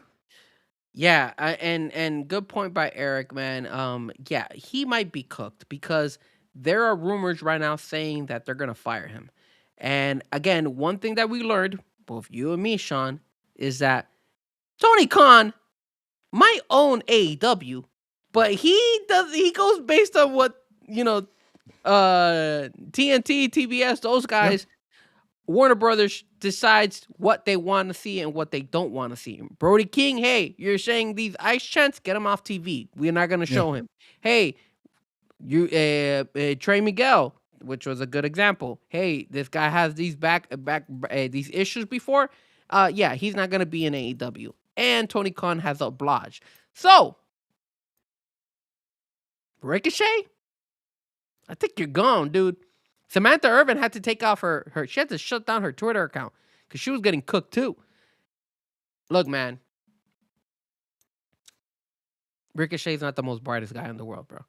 And granted, man. All the talent in the world, but why would you do something that stupid? And not only that, Sean, it's like, here is the line. This is the problem I think that a lot of wrestlers sometimes have because, let's use the example of Roman Reigns and CM Punk.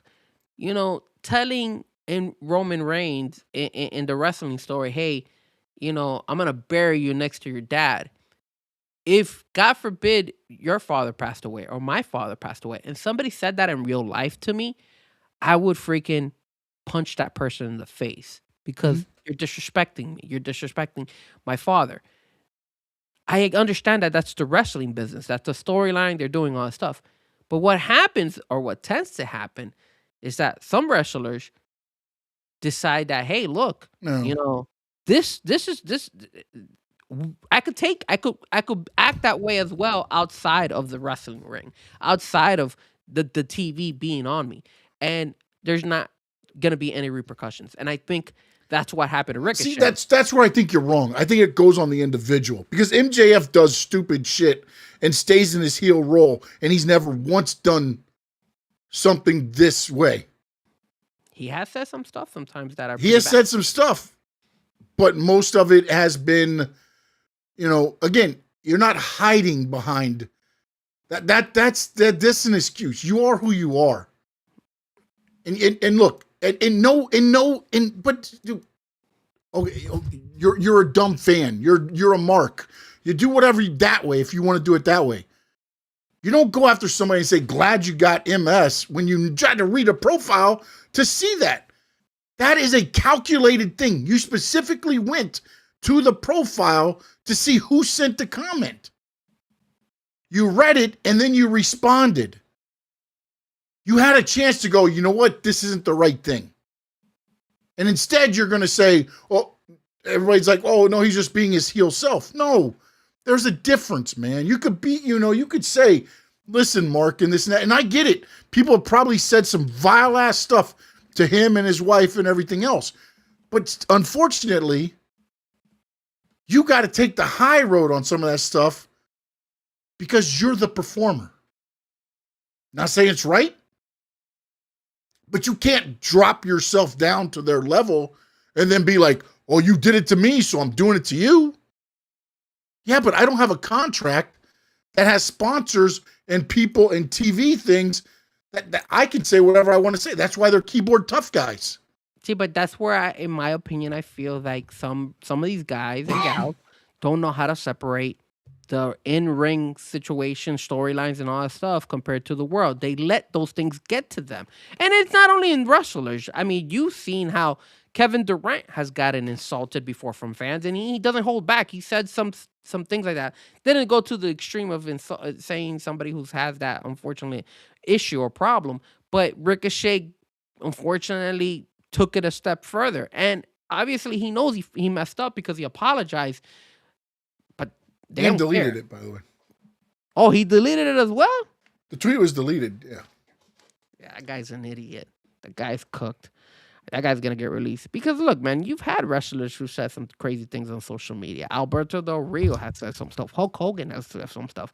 It's just a matter of, like, some of these individuals just doesn't, I guess they let social media get to them. Look, and I get it. I get it. Like, they get the keyboard tough guy mentality just like the fans get.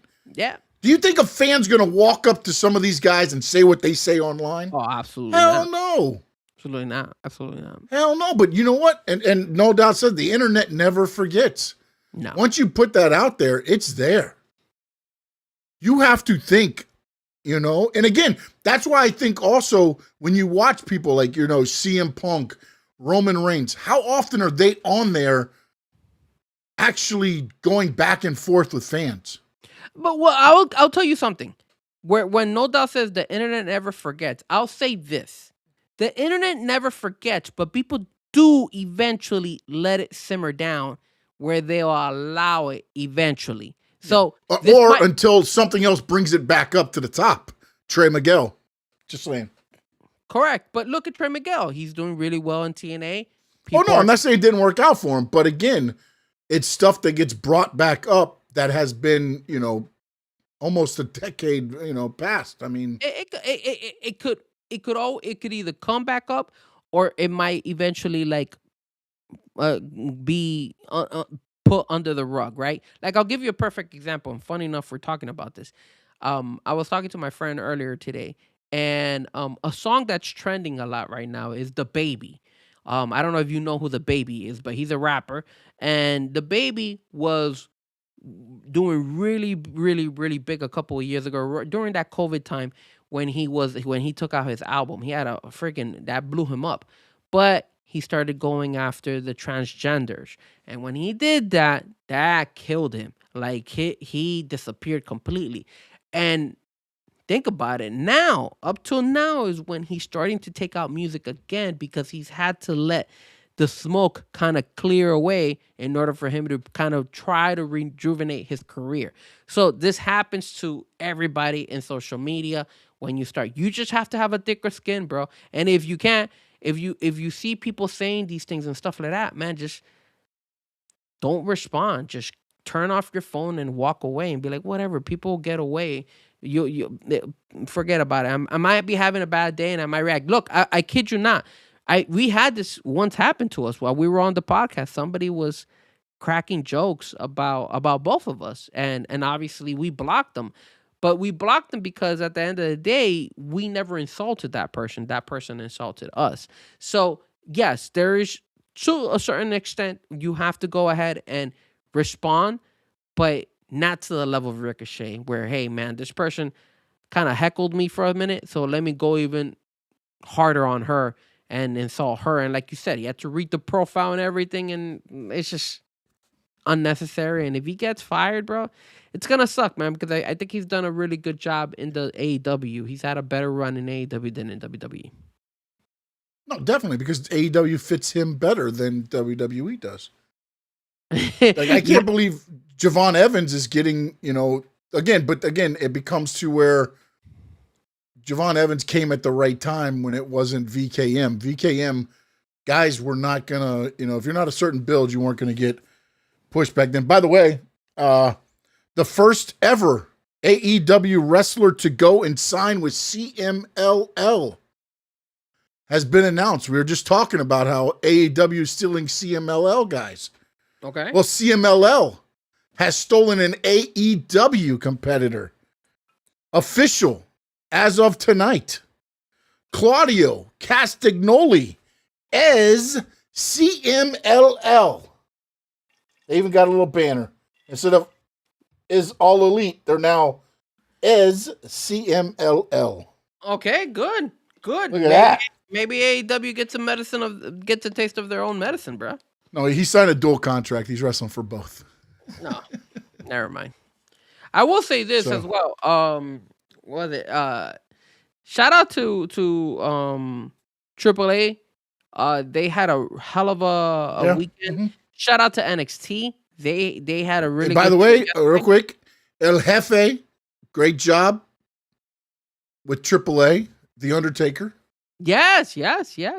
Now you got Shawn Michaels in NXT, Triple H in WWE, and Undertaker at AAA. So very good the way they're managing all those brands, and it's been entertaining, man. It's been entertaining.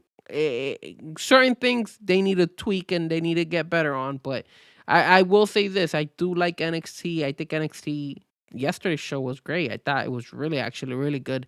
What they did out there in Houston, and the whole. Giving Booker T his flowers because I guess that was his hometown. I think Booker T is from Houston, or he's from Houston. Yes. Yep. So that was pretty cool that they gave him his flowers as well. So good stuff from NXT. It was a really good show yesterday, when he came to NXT. All right, one last thing we're going to talk about, and then we will end it. And now I got to find this. I'm sorry, I got it up here in my. Here it is. Tony Khan brags AEW fans spend more on streaming than WWE, NFL, NBA, and UFC. Now, during their TV negotiations, apparently, the rights negotiations, he said, it's interesting because I'm always learning new data points and facts. And when we were doing our TV renewal, I learned a lot of new data that I didn't know. He then said he revealed the claim that stood out most from the research surrounding AEW's fan base. This is quoted from Tony Khan. And one thing that amazes me is, did you know that of all the sports leagues in the world, including the NFL, the MLB, NBA, UFC, PGA, WWE, WTA, all these places, the sports league that has the highest spend on streaming video per month of their fans of all the sports leagues in the world is AEW. Can we fact check that? I don't know if you can fact check it, but here's my question. You're telling me they only like AEW? They don't like the NFL? They don't like NBA? They don't like... So, how do you designate who an AEW... I'm an AEW and a WWE fan. So do I go on both of them? Do I only go on one? That's a good question. That's why I said you got to fact check him. I think he's just... Well, that's why I thought this was kind of like a non-story in a way, because it's like, okay, so then anybody can take that and be like, hey, my fans spend the most money on streaming. Yeah, because you got to watch... The only place you can watch UFC now is Paramount, so you got to pay to watch it. Netflix, if you pay to watch that, I don't understand, how that data point is any different than NFL can claim it too. Our fans spend the most on streaming. Well, yeah, because now you got to have Prime. You got Peacock, right? What is it? Fox. You got all these sports where you can watch games now. So you have to have all these streaming things. So yeah, you're spending money on. I found it interesting that I'm sure he's right. I'm sure their fans do, but I'm sure WWE fans spend just as much money streaming. I mean, you got to spend Netflix, Peacock, ESPN Plus if you want to watch all of WWE content. So yeah. I agree. I just think it was funny to hear Like this was announced on like a call and he thought it was like maybe, and again, maybe I'm totally wrong here, but to me it feels like such a non-story in a way. It's like, well, everybody's fans pay big money for streaming. Like I've never received anything, I haven't received one in forever. I don't even know if they do them anymore. They used to do those things where they mail your house and you'd have to check off what you watch and then you mail it back. And that's how they got like this ratings thing goes. But like, do you think the pay-per-view costs go into that measurement? I mean, yeah, remember, you got to pay $69.99 for their pay-per-views, or $49.99, I'm sorry, for their pay-per-views. With WWE, you pay whatever the cost of the streaming is. Even when it was Peacock, you didn't pay anything extra. With AEWs, you got to pay extra on top of the streaming. So I guess, yeah, it does. I mean, and then No Doubt all said, is that supposed to be a good thing? I guess if you're trying to sell it to people, your people that watch your show spends money. So you can say they're going to buy anything. I mean, I guess if you want to say that, but again, I just think that you're saying it's more than NBA, NFL, and all this, but how do you classify what they're a fan of? You're telling me no AEW fan is an NFL fan? No WWE fan is an NBA fan? I just don't know how you can classify and say your fan base, because they're AEW, spends the most money on streaming when I'm sure they watch something else as well. Yeah, I agree. I saw it and I was like, I got to bring this up just because it was so odd to me that that's a boast. My fans spend the most money to stream our product. That is very, I don't know. I guess that's something he wants to feel proud about. I'm not sure. Yep. All right, Frankie. Let them know where they can get you, my friend. Oh, yes, go ahead. I got one thing I wanted to ask you boy. before we end the night. And this is a story that was trending, and I sent it to you guys, and I'm sorry I wasn't able to send you this story, but I'll read it out, and I want to get your personal opinion on this. So, there was a jaw-dropping moment, and I'm reading this off of WDRB.com news. At a Louisville wrestling event that was not part of the show, landed a 22-year-old at the hospital. And I'm talking about... Oh, I know. I saw the referee. The referee who suffered a seizure during the Louisville wrestling match. So what ended up happening in this particular case, one of the wrestlers climbed the turnbuckle, was supposed to hit his opponent, and instead of that, it was planned. They put the referee... It was planned for the referee to get put in the way. So the referee gets hit, but the problem is, I guess the referee took the hit pretty bad, and he took a knee to the temple. Actually, is what happened, just like you did. That's what happened. He took a knee to the temple. I believe it was a knee or an elbow. It was a knee or an elbow from the top rope. Yeah. So he took a shot to the temple, head, which is what I had. But thank God I didn't have a seizure. This referee had a seizure in the middle of the ring. And while he was having the seizure, the remaining wrestlers are still wrestling. There's even one guy that picks him up while he's twitching and just throws him to the side. Sean, what do you think about this wrestling organization, this OVW, and should these wrestlers be held accountable for their negligence of not caring about this guy having a seizure in the middle of the ring? Now, to explain a little bit about OVW, I don't know if you remember the show on Netflix, I believe it was, called Wrestlers or something. It followed a couple of the wrestlers. That was OVW. That was OVW. It's owned, I believe, by Al Snow and some others. And again, I'm going off of what has come out since then as well. I'm gonna put everything kind of take it into context. They definitely, there was a mess up and a miscommunication during the match. I mean, but supposedly, listening to what the wrestler who did it, they've done this before. Now, again, if you watch this one, I'd never seen how he takes the hit and how he gets laid out. If you watch this one before he even starts season up, he's out. His hands are kind of up Do you? and All right, let me ask you and a things question. like that. Do you want to show? Do you want us to show? Do you want me No, to no, no. share I it? don't No. want to. No, Okay. no, All right. no, man. No. I'm just happy the dude's good and everything worked out. And again, this is where sometimes when you're in the ring, you forget that it's entertainment, and you start thinking, like, oh, I got to do this move, oh, I got to get this in, and then and especially like in OVW leagues like that, it probably happens more than it should.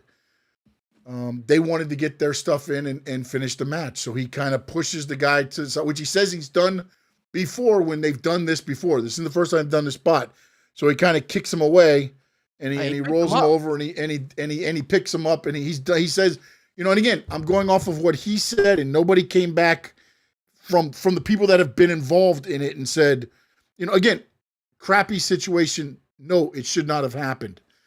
But again, in the heat of it, and I can understand this part of it, he thought he was going through the motions that they had. Now, and again, he doesn't stop to study to see his body movement. If you look at the ref, he's out. I mean, his arms are up. He's, like if you're knocked out cold. No, he's twitching, Sean. Well, no, he twitches after he kicks him over. Then he starts twitching. That's why the people ran from the back. If you watch, nobody runs from the back until he physically moves them over. That's when he starts twitching. But if you look at it, yes, he starts twitching at first, and then afterwards, they continue the match. He starts twitching, and then there's another wrestler that picks him up from the waist and literally moves him to the turnbuckle. And does that. That is, you as a wrestler, you know that he's not selling that. That's not something you sell. Well, supposedly he said, and again, I'm going off because he posted this, and nobody's come back at him from OVW or anything else being like, and it hasn't been removed. He says when he did it before, he would go dead weight because the ref was so small that he could pick him up and move him. Again, not saying it's right, because if you see the body language of the referee, it should click into you. When you see him, again, when he's like, down and he's in his body, he's locked, his arms are locked. That's not, necessarily, to me, I wouldn't think that he was selling that, looking at that. Usually when they sell, they're going to sell with their heads down and kind of watching the action a little bit with their eyes every once in a while, shaking the cobwebs, or they'll duck their head under like that if there's a cue from one of the wrestlers to walk by and kind of like slide their foot and touch him, so he knows, okay, start working my way back up. Things like that happen. But also, I understand the part of it where you get lost in the ring and you don't take into accountability that part of it. I mean, fortunately for me, knock on wood, it never happened to me where I had to be in a situation to where, that decision needed to be made, something like that. But I would have liked to have seen them err more on the side of caution than just kind of be like, well, this is what we do normally, and we move him. Just by the way that his body had stiffened up, you could tell that he was knocked out. And unless he plays that way every time, I just I just think that, again, you get caught up in the heat of the thing. And the other thing is too, and again, nothing right on this, is that show is broadcast live on TV in Kentucky or Louisville, wherever they're at. And that was on TV. That was a live show. And, and again, you never know what can happen in the ring. I would have liked to see more air on caution there, but I could also see, again, it's one of those things to where once you're in the heat of the moment, sometimes you just start getting so focused on, okay, referee's down, I move him. You don't look at the referee knowing that he's knocked out. And the one thing too that was interesting to me was when the one guy hits him and he first goes down, the guy kind of looks like he's trying to talk to him. And I don't know if that was where he knew he hit him and he was trying to find out, because then the other guy comes and, of course, does the spot. But it felt like he was giving more time trying to make sure he was okay than maybe what was supposed to happen. So then I don't know if maybe once that guy got out, he was the one that to the back was like, hey, get somebody out because this probably shouldn't have happened. Well, But let me read something here because the referee's mother actually came and spoke about this, and this is what she said. Obviously, the video shows 15 seconds after Dallas Edward, which is the name of the referee, hit the mat. His body begins uncontrollably to shake. He's suffering a seizure. This is what she says. I'm not upset about the bump. Dallas knows how to fall, and he has trained as a wrestler. What I'm concerned about is the lack of preparation OVW had when a medical emergency like this happened. Nobody stopped the match. They are wrestling over the top of my child as he has a seizure. She also goes to say, how do you treat another human being like that? Because what happens was, while Dallas Edward continues to convulse, a wrestler drags him to the side of the ring and appears to kick him as well. On camera, Dallas Edwards is shaking for 45 seconds before he's moved out of the frame and the match stops. She says her son is awake, taking an intensive care unit at Norton, whatever hospital for a brain bleed and a concussion.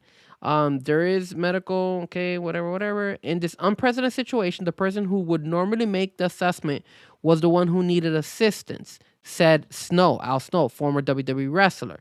In the post online, company says OVW takes the health and well-being of all performers extremely seriously, and as a company, we are all distraught to see an injury to one of our own. If somebody doesn't respond to you checking on him, the match stops right then.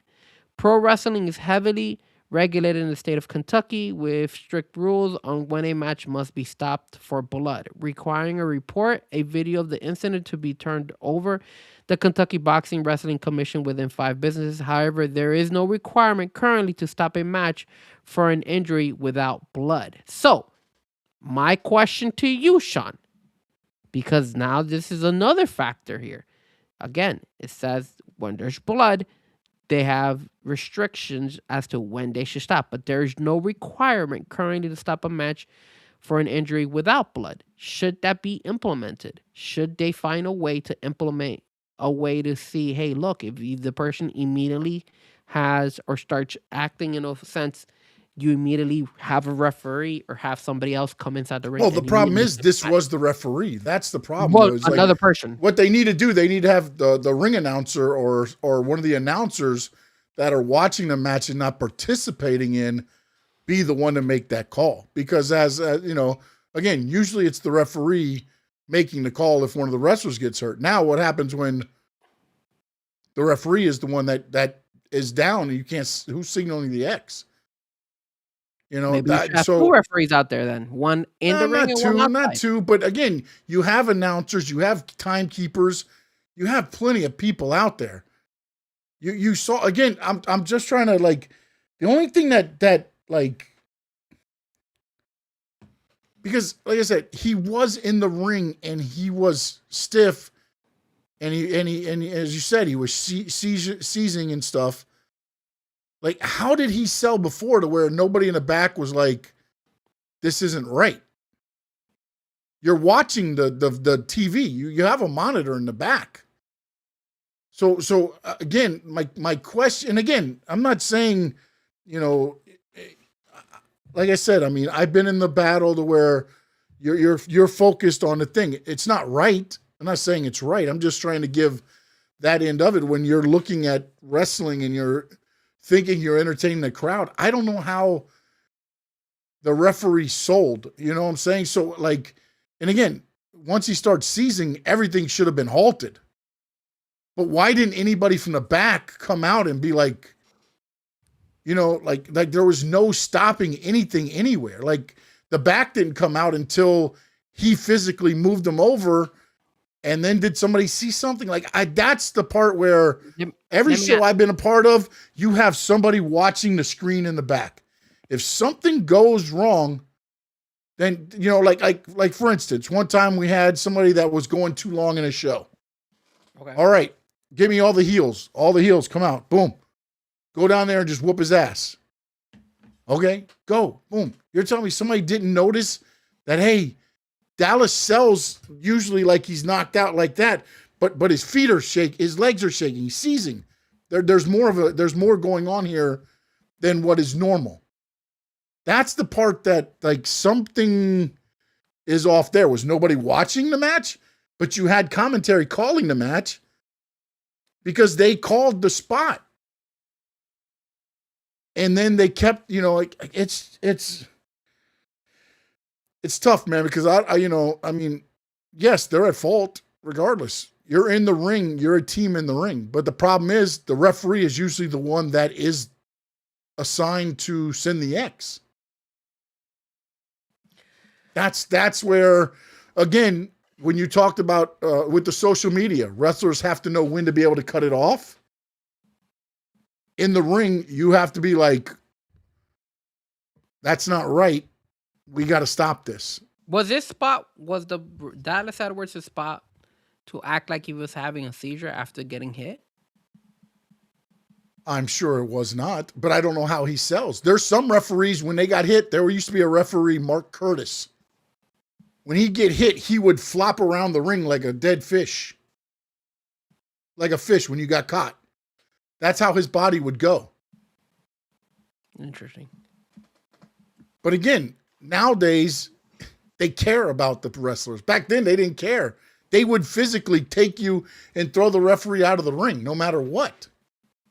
Yeah. You know what I'm saying? But now, with the way that, the health and safety of the wrestlers is top key, I can't believe that somebody wasn't out there to be like, hey, that's it. We're done. We're taking it. We're out. Stop it. That's the part that I have an issue with. Because again, the referee, Al Snow is right. The referee is the one assigned to do that. But if you know the referee is taking a bump, somebody else has to be assigned that task. 100%, yeah. And usually when a referee gets bumped, another referee comes out to do the match. So where was the whole, They should have been better prepared for this. They should have been prepared, especially since you knew that the referee was going to take a bump. You should have had precautions in place. If there was supposed to be a heel spot to where the referee's down and you're doing something so you don't send a referee out early, the referee still should have been at the curtain to see that, okay, the ref's good. We're good. Keep going. Or, nope, he's out. He's hurt. Let's get somebody out there right away. So yes, there was the thing in there, but from from me being in the ring and on the wrestling side, unfortunately, sometimes when you call the ref bump, you're not looking to make sure the ref, if you're doing a bump for the ref, you're making sure. But again, I've never been part of one where the ref takes a flying elbow or knee, I can't remember the exact spot, off of the top rope. I've been a part of one where they're doing a cross body and boom, and the ref has to take a back bump. My biggest issue with this wasn't so much the guy who gave him the bump. It was the second guy, the guy who actually picks him up and just drags him over and puts him to the side. If that guy, in my opinion, should get, I don't think it exists in indie shows or in wrestling, but I would suspend him because well, no, you can get in. I believe in Louisville they have license. So you can get your license revoked and you can't wrestle inside Kentucky or wherever the license for. Well, I don't think it should go to that extreme, but I do feel that guy was very heartless for him to pick him up and just knowing that the guy has his hand up like this and he's twitching like that is not normal. And for him to pick him up, and when he picks him up, he's still doing that. He still has his hand up and he's still twitching, and he just drags him. It feels cold-blooded. It feels like he has no heart, like he doesn't care, like, hey, it's the show, whatever. And clearly what Eric says is totally true. It never looked like the ref was selling. It always looked like he was having a seizure from the moment. I don't blame the guy who gave him the bump. I'm talking about the second guy that picks him up and drags him. That guy, I feel should get some type of suspension or a fine or something, because he needs to learn. Hey, you need to be able to take care of your brother, even if your brother in the ring is a referee. That's just my 2 cents on this matter. What do you guys feel in the Yeah. chat board? Hold on a minute. Here's what I was looking for. I've been looking for this for a thing here. What are you looking for? Um, In the meantime, while you're looking that up, all you guys that are tuning in on X, all you guys that are tuning in on YouTube, make sure you go on YouTube, hit the like, hit the subscribe, share with your friends and family. Let them know that we're here. Don't forget to follow me, Frankie Fresco, at Fresco Music, on all social media platforms, on X, on Facebook, on Instagram, on TikTok. And also don't forget to follow also Sean Stanley and Stanley Media House. Our shows vary. Sometimes we do it on Tuesdays, sometimes we do it on Wednesdays. yeah. Obviously, last week it was unfortunately my fault, but we were able to do the show this week, and hopefully, I'm at 100% next week in order for you guys to get 100% of Frankie. Today, you guys got like an 80% of Frankie. So I apologize if I wasn't myself all throughout the whole show. So here's the gentleman that that was the one that moved him, Tony Evans. He said, I want to start by expressing my support and love for Dallas Edwards, wishing him the best in his recovery. I've spoken with him. He's doing well, and he knows we're all thinking of him. He said, during Thursday's match, there was a planned spot that resulted in an unexpected injury to Dallas. The match was 35-plus minutes with 12 men, 2 run-ins, 2 referee bumps. Dallas time came as planned, and everything seemed fine from my point of view. The next sequence had me falling next to Dallas and crawling away with my back turned to him, having my eyes focusing on the other wrestlers. And now my screen just went out. Hold on. Sorry. It's okay. Oh, you gotta be kidding me. Focusing the other wrestlers in the ring. Though I knew where Dallas was, as we set up for the next thing in my periphery, I noticed Dallas was still close to the center, as he didn't know that what we were doing next. So I go to move him. Dallas and I have worked together frequently, and he will usually always go dead weight as I try to move him. When I touched him was the first time I laid eyes on him. Oh, Jesus Christ, man. I'm sorry. This thing keeps uploading. I apologize. He said, on him specifically to this point for a brief second, I saw OVW officials running from the back, but assumed it was for the chaos that had just happened outside the ring. I go to move him and scooted him with my foot, as I usually would, not realizing the severity of what was going on in that moment. I was under the impression everything was going according to plan. I then did the next spot and turned to find many people in the ring huddled around Dallas, and stopped in my tracks, confused, scared, and worried for my friend. Had I known in that split-second moment that when I moved him that something was wrong, I would have immediately stopped and tended him as best I knew how. I wish I had known the severity of the situation. Nothing is more important in pro wrestling than the safety of all involved. Dallas and I have spoken. We are good. We understand there was no malicious intent. And per Dallas, he doesn't hold it to any of us personally. And then he goes on to wish him a speedy and full recovery. So I'm gonna tell you something. I appreciate the guy apologizing and explaining his point of view, but that doesn't justify his actions. His actions were wrong. I think, even though he goes and he says, but "Hey," you also have to understand, and again, I'm not saying that I agree. He was in the wrong. But when you're in there and you have the adrenaline rush, and you have the other stuff, and again, I don't know, I didn't watch everything where he's at. If his normal thing is to pick him up, scoot him up out of the way, again, not saying anything right, but again, if you're going as the performer, at some point, though, you have to notice a little bit more of your surroundings. And again, 100%. I was fortunate to never be put in that situation, but I can also understand as you're in the moment and you're, thinking of the next thing that you're supposed to be doing, sometimes things in the split second will not register.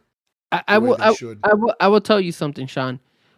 last week on Monday when I got hit on my forehead, and it was because my friend who was defending ran, and it was one on one with me and the other guy, and I went to go. You guys know I play goalie as a soccer, so I grabbed the ball, and my friend who's the defender kind of shoves him, pushes him right that way he could kind of not get a clear kick on the ball.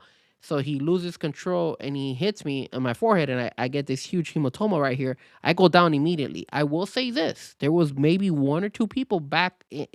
I could hear them because I was out. I was like holding. I was on the ground holding my head, saying, "Oh my god, I got hit really hard." I knew where I was. I didn't get a concussion or anything like that, but I did hear one of them say, "Hey, hey, Frankie, get up, get up," which I understand 100% what you're saying.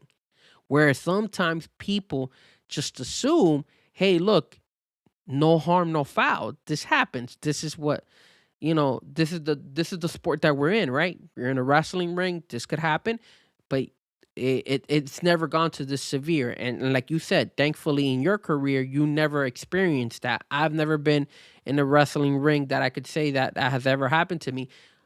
It happened to me at the soccer where I was hit. Thankfully, I didn't get any seizures or anything like that. But there's 12 of us on the field. Out of the 12, I will say 9 of them, 9 or 10 of them said, "Yo, what's up with Frankie?" Yo, like they ran up to me to help me. While the other 2 said, "Hey," I don't know who they were. They were like, "Hey, tell Frankie to get up. He's fine."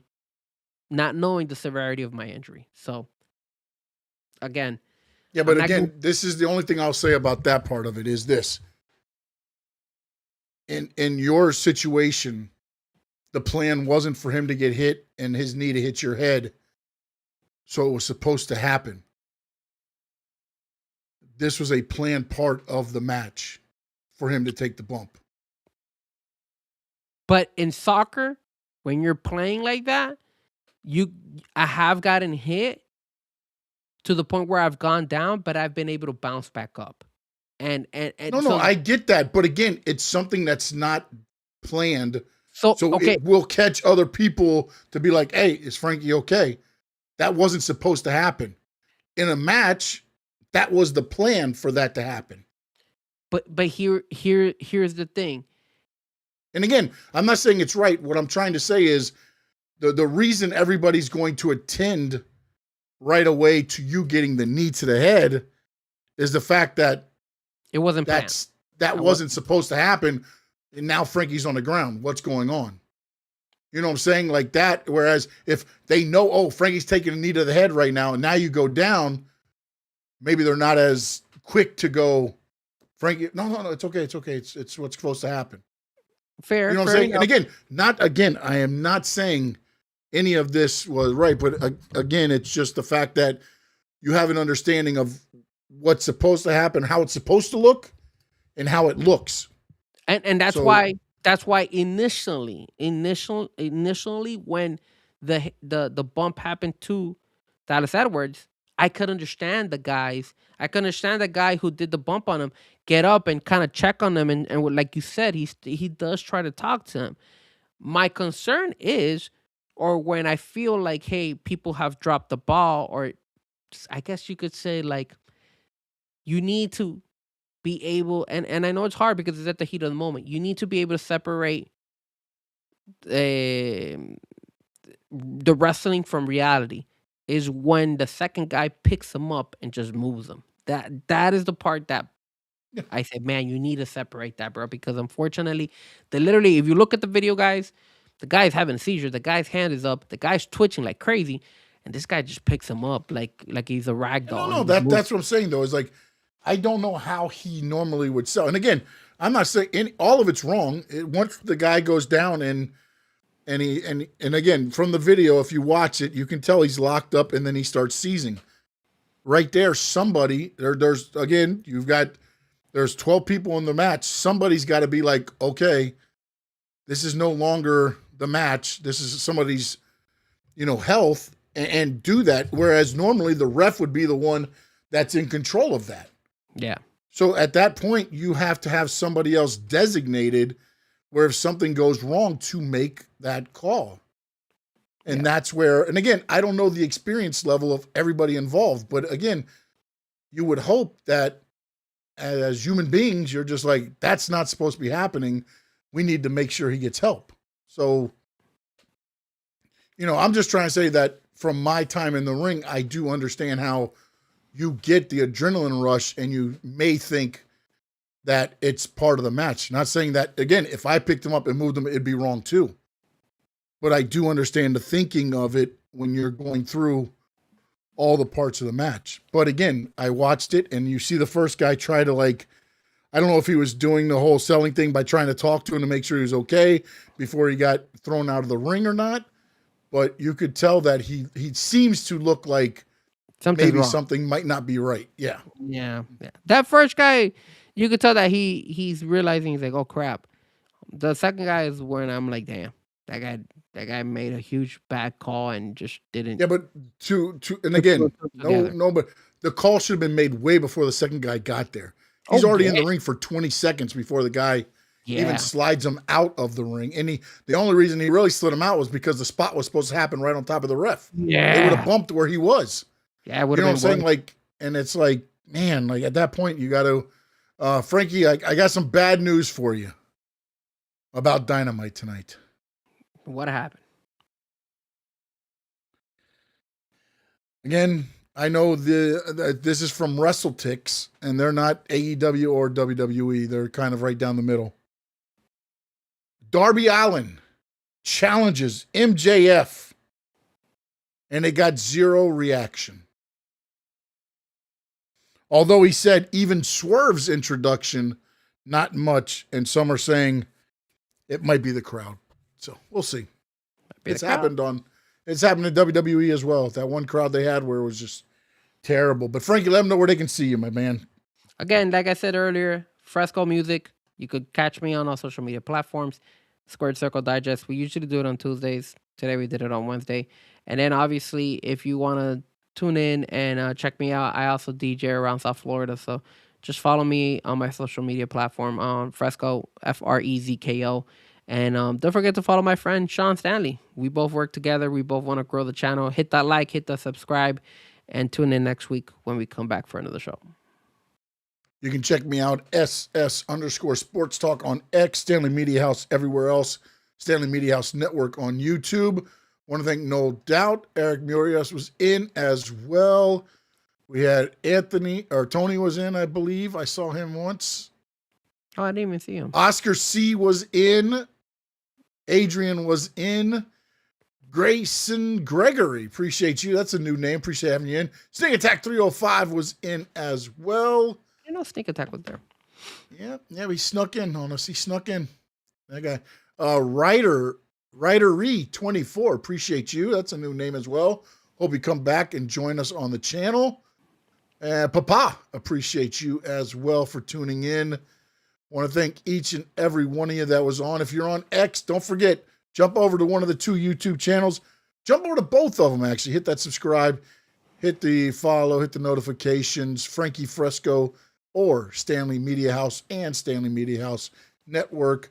Until next week, in the words of the great Gordon Soley. Oh, somebody just popped up. Who? Oh, he said, I saw it and the silence seemed on point. Yeah. Talking about the video. In the words of the great Gordon Soley, so long from the sun. Shine. Stay. The Squared Circle Digest!